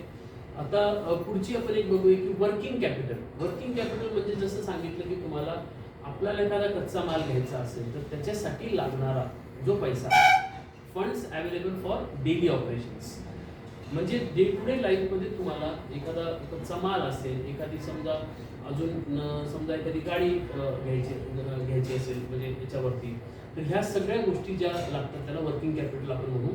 तर त्याला funds available for daily operations असं म्हणतात. नंतर टर्म लोन म्हणजे माहिती आहे, टर्म लोन म्हणजे तुम्हाला जी लोन घ्यायची आहे, समजा एका फिक्स पिरियडसाठी, एखाद्या फिक्स पिरियडसाठी रिपेमेंट, समजा 5 वर्षासाठी तुम्हाला लोन घ्यायचं आहे, तर त्याला आपण टर्म लोन म्हणतो. तर त्याला रिपेमेंट करावं लागतं. म्हणजे काय तर लोन घेतल्यानंतर महिन्याला तुम्हाला एक EMI येतो, ज्याला आपण म्हणजे म्हणतो की बाबा हप्ता म्हणतो महिन्याचा, तर तो हप्ता आपल्याला भरावा लागतो. तर त्याला आपण टर्म लोन आपण म्हणतो, स्पेसिफिक पिरियडसाठी घेतो त्याला. नंतर क्रेडिट स्कोर माहिती आहे सगळ्यांना, सिबिल स्कोर सगळ्यांना माहिती आहे. क्रेडिट स्कोर म्हणजे सिबिल स्कोर असतो, तर तो माहिती आहे सगळ्यांना. इंटरेस्ट रेट व्याजदर म्हणजे माहिती आहे. कोलॅटरल सिक्युरिटी माहिती आहे आपल्याला. कोलॅटरल सिक्युरिटी म्हणजे की आपल्याला एखादा लोन जर घ्यायचा असेल तर बँक त्याच्या अगेन्स्टमध्ये आपल्याला एक म्हणजे गॅरंटी मागते की बाबा आम्हाला एवढं तुम्हाला 10 लाख रुपये लोन द्यायचं आहे, तर त्याच्या अगेन्स्टमध्ये आम्हाला तुम्ही ती गोष्ट आमच्याकडे तारण ठेवा. तारण ज्याला म्हणतात मराठीत, तर त्याला कोलॅटरल सिक्युरिटी इंग्लिशमध्ये म्हणतात. तर ओव्हरड्राफ्ट फॅसिलिटी अगेन टर्म आहे तो. नंतर रिपेमेंट शेड्यूल, हे सगळे जे टर्म्स आहेत ते फायनान्शियल टर्म आहेत. मला वाटते थोडंसं मी फास्ट घेतो, कारण आपल्याला हे टर्म्स आपल्याला म्हणजे बऱ्याच जणांना माहिती आहे हे जे टर्म मी सांगतो तुम्हाला. तर अकाउंटिंग अँड फायनान्शियल टर्म मधला दुसरा पुढचा जो भाग आहे तो, त्याला आता बघा काही ठिकाणी बुक किपिंग, बजेटिंग, आता ह्याच्यातल्या मी बऱ्याच गोष्टी सांगितलेल्या आहेत तुम्हाला. प्रॉफिट, डिप्रिसिएशन म्हणजे आपण जर एखादी समजा मशीन घेतली, आता जसं बघा आपण एखादी कार घेतली किंवा एखादी बाईक घेतली, बाईक घेतल्यानंतर समजा 5 वर्षानंतर त्या बाईकची किंमत काय होते माहिती आहे का, 5 वर्षानंतर ती बाईकची किंमत कमी होत जाते, ती वाढत नाही. प्लॉटमध्ये किंवा एखाद्या म्हणजे प्लॉट जर घेतला तर प्लॉटचं काय होतं, अप्रिसिएशन होतं, म्हणजे प्लॉटची किंमत वाढते. पण जर त्या ठिकाणी तुम्ही मशीन घेतली असेल, एखादी बिल्डिंग असेल, तर त्याला डिप्रिशिएशन होतं. डिप्रिशिएशन म्हणजे त्याची किंमत कमी होते. दर वर्षांनी साधारणतः ॲव्हरेज असं आहे की 10%, जेव्हा आपण प्रोजेक्ट रिपोर्ट बनवतो, प्रकल्प अहवाल बनवतो, 10% अमाऊंट ही डिप्रिसिएशन अमाऊंट, 10 ते काही ठिकाणी 15% पण आहे, तर ती अमाऊंट डिप्रिसिएशन अमाऊंट म्हणून पकडल्या जाते. तर त्याला आपण, कारण डिप्रिसिएशन म्हणजे दरवर्षी त्याची किंमत कमी कमी होत जाते. बघा, आपण एक कार घेतली तर 5 लाखाला घेतली किंवा 10 लाखाला घेतली, तर 5 वर्षानंतर त्याची किंमत डायरेक्ट 5 लाख होती की नाही. तर त्याचा अर्थ आहे की ती डिप्रिशिएट होते, त्याची कॉस्ट त्याची कमी होत जाते. तर त्याला आपण एक अकाउंट्समध्ये डिप्रिशिएशन म्हणतो. तर इन्व्हेंटरी मॅनेजमेंट, इन्व्हेंटरी म्हणजे तुमचं जे पूर्ण हे आहे, म्हणजे स्टॉक आहे, तुम्ही घेतलाय समजा स्टॉक, तुम्ही असं म्हटलं की नाही आता मी 2 लाख रुपयाचा स्टॉक आणून ठेवलाय सर. आता इन्व्हेंटरी हे 2 प्रकारची असते. रॉ मटेरियलची इन्व्हेंटरी असू शकते किंवा फिनिश गुडची असू शकते. तर त्यामध्ये दोन्ही तुम्हाला मॅनेज करायचं आहे. फिनिश गुडची जी इन्व्हेंटरी असते ती शक्यतो बऱ्याचदा लवकर पण तुम्हाला हे होऊ शकते. त्याच्यातून जर तुम्ही जेवढं लवकर सेल केला तर ती तुम्हाला त्याची कॅपिटल जी इन्व्हेस्ट केली ती तुम्हाला फ्री अप होऊ शकते, मोकळी होऊ शकते. तसंच तुम्हाला याच्यामध्ये पण होऊ शकते, रॉ मटेरियलची पण त्या ठिकाणी इन्व्हेंटरी मॅनेजमेंट तुम्ही करू शकता. तर इन्व्हेंटरी खूप महत्त्वाची आहे. अगेन तर त्याच्यामध्ये जसं दुसरं एक टर्म आहे त्याच्यात मी तुम्हाला त्यावेळी नंतरच्या जर सांगतो, रिटर्न ऑन इन्व्हेस्टमेंट, ROI म्हणजे काय. तर बघा, तुम्ही जेवढे पैसे तुमच्या उद्योगाला लावले, समजा मी असं म्हणतो की माझ्या उद्योगात 10 लाख रुपये मी इन्व्हेस्ट केले. आता 10 लाख हे इन्व्हेस्ट करताना उद्योगाच्या एक गोष्टी आहेत का? नाही. उद्योगामध्ये खूप गोष्टी आहेत. जसं की तुम्हाला सांगितलं मी, काही समजा माझे पैसे गेले बिल्डिंगसाठी, काही गेले शेडसाठी, काय म्हणजे शेड म्हणजे बिल्डिंग, ठीक आहे. त्याच्यानंतर काही गेले समजा माझ्या मशिनरीसाठी, परत काही पैसे गेले म्हणजे समजा रॉ मटेरियल खरेदीसाठी. असे वेगवेगळे पैसे माझे वेगवेगळे गेले. पण जेव्हा रिटर्न ऑन इन्व्हेस्टमेंटची गोष्ट येते तेव्हा मी एवढे पैसे लावले, 10 लाख रुपये लावल्यानंतर मला किती वर्षांनी मला प्रॉफिट मार्जिन होईल किंवा मग किती प्रॉफिट मला होईल, त्याला ROI म्हणायचं. मी पैसे किती लावले, त्याला मला रिटर्न किती मिळाले, तर त्याला रिटर्न ऑन इन्व्हेस्टमेंट म्हणतात, त्याला ROI म्हणतात. तर या पद्धतीने ही टर्म काम करते. ती measure of profitability on an investment. तर त्याच्याकडून आपल्याला प्रॉफिट किती झालं. फिक्स्ड ॲसेट तुम्हाला सांगितलं. फिक्स्ड ॲसेट म्हणजे काय? लँड, मशिनरी म्हणजे जमीन, तुमची मशिनरी, हे झालं फिक्स्ड ॲसेट. नंतर ऑपरेशनल ते एफिशियन्सी हे तुम्हाला नंतर सांगितलं. गव्हर्नमेंट स्कीम्स अँड सबसिडी हे माहिती आहे सगळ्याला. गव्हर्नमेंट सबसिडी म्हणजे काय, GST म्हणजे काय, TDS म्हणजे टॅक्स असतो एक, तो एक आहे टर्म. इन्शुरन्स सगळ्याला माहिती आहे. नंतर हे UPI आपल्याला माहिती आहे, net banking, mobile valet, ERP म्हणजे एंटरप्राइज रिसोर्स प्लॅनिंग. जसं सांगितलं तुम्हाला, ERP ही एक अशी टर्म आहे, जर आपल्याला आपल्या उद्योगामध्ये एक सॉफ्टवेअर घेतलं आपण एखादं आणि तिथे ते त्याच्या संदर्भात सगळं बिझनेसचं प्लॅनिंग, अकाउंटिंगचं आपण त्यात मॅनेज केलं, इन्व्हेंटरी मॅनेज केली, तर त्या अकाउंटिंगमधचं जे सॉफ्टवेअर आहे त्याला आपण ERP म्हणतो. तर हे सगळे टर्म्स आहेत. आता ही खूप मोठी टर्म आहे. Current ratio, debt equity ratio, inventory to turnover ratio. हे एकदम प्रॉफिटेबिलिटी ज्याला करायचं, एकदम जो CA वगैरे असतो किंवा कंपनीचा मालक असतो तो हे शेवटी रेशोज बघतो की कंपनी प्रॉफिटमध्ये आहे का लॉसमध्ये आहे. त्याच्यासाठी करंट रेशो आपल्याला आवश्यक असतो. तर ह्या सगळ्या गोष्टी आहेत. अंडरस्टँडिंग फंड मॅनेजमेंट, आपण वर्किंग कॅपिटल हे बघितलं सगळं. Sources of fund. आता सोर्सेस पण आपल्याला माहिती आहे की आपल्याला एकतर गव्हर्नमेंट म्हणजे आपले शेतकरी जे सभासद आहेत त्यांच्याकडून पैसे आपण तयार करायचे, म्हणजे त्यांच्याकडून जे आपण इक्विटी घेतो त्यांच्याकडून पैसे जमा करतो, त्या माध्यमातून पैसे उभे करू शकतो किंवा गव्हर्नमेंटच्या स्कीमच्या माध्यमातून करू शकतो किंवा आपण लोन घेऊ शकतो बँकेमधून, वेगवेगळ्या बँकेमधून. जसं आता सकाळी नाबार्डचे साहेब आले होते, त्यांची स्कीम काय असेल किंवा एखाद्या बँकेत स्टेट बँक असेल त्याच्यातून लोन घेतलं. तर हे सोर्सेस ऑफ फंड्स आहे. म्हणजे आपल्याला फंड रेजिंग ज्याला म्हणतो, पैसे आपण कुठून घ्यायचे, तरी माध्यम आहेत वेगवेगळे. आणि मॅनेजिंग द फंड्स इफेक्टिव्हली. सगळ्यात महत्त्वाचं, कुठेही पैशाची मिसयूज करून म्हणजे चुकीच्या पद्धतीने वापरू नका पैसे, ही सगळी त्याच्यातली पहिली गोष्ट आहे. दुसरी गोष्ट, जेव्हा पैशाचं प्लॅनिंग करायचं आहे आपल्याला, ती प्रायोरिटी ठेवा की पहिल्यांदा पैसे मला कशाला लागतात. म्हणजे मी जर फर्स्ट आज माझ्याकडे 1 लाख रुपये तर उद्या 10,000 रुपये इन्व्हेस्ट करायची वेळ, तर मी कुठे करायला पाहिजे, त्याचं प्लॅनिंग माझ्या डोक्यात होणं पाहिजे. तर ती एक दुसरी त्याच्यातली आहे. नंतर टॉपिक ह्याच्यामध्ये आता बघा, हे तुम्हाला सांगितलं मी बजेटच्या संदर्भातले, बजेट कसं करायला पाहिजे. त्याच्यानंतर फिक्स्ड ॲसेट आणि याच्याबद्दल सांगितलं तुम्हाला.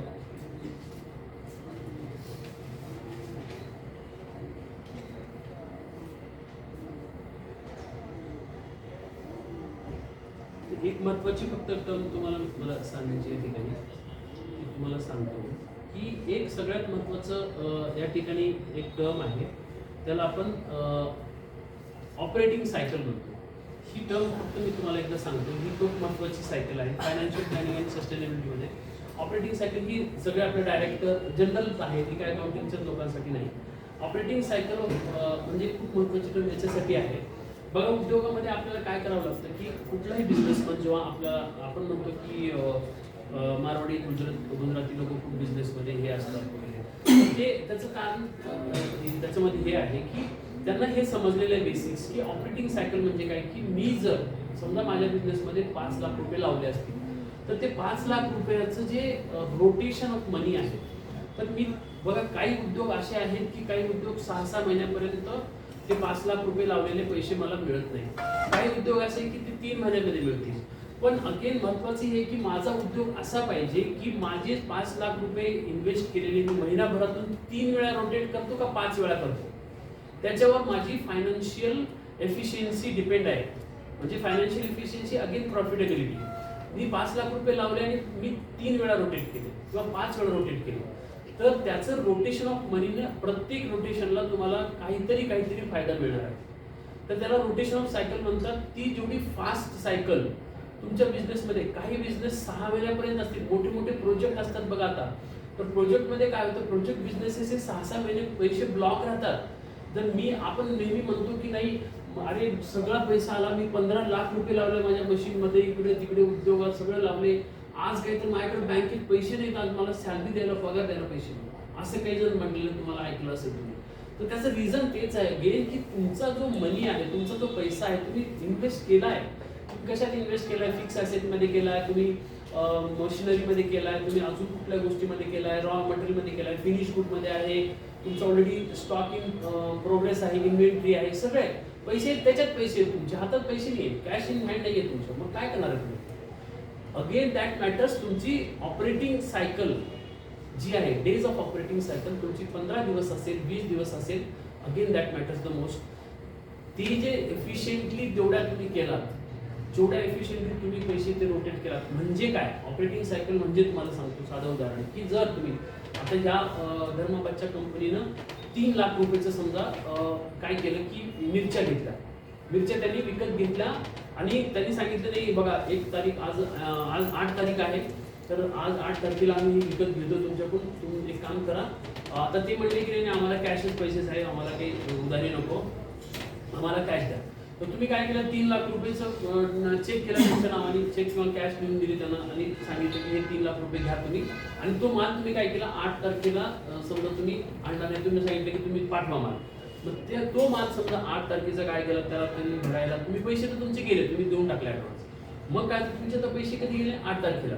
आता कॅल्क्युलेशन करा, 8 त्यांनी सांगितले की नाही आम्ही पाठवतो आज उद्या असं म्हणून त्यांनी पाठवायला समजा कमीत कमी पुढचे 8 दिवस घेतले, तिथून मटेरियल यायला, पॅकिंग करायला अजून एक 8 दिवस गेले. समजा ते मटेरियल आलं, हो घेऊया, एक 5 मिनिटांनी घेतो, त्याच्यामध्ये तुम्हाला सांगतोय मी.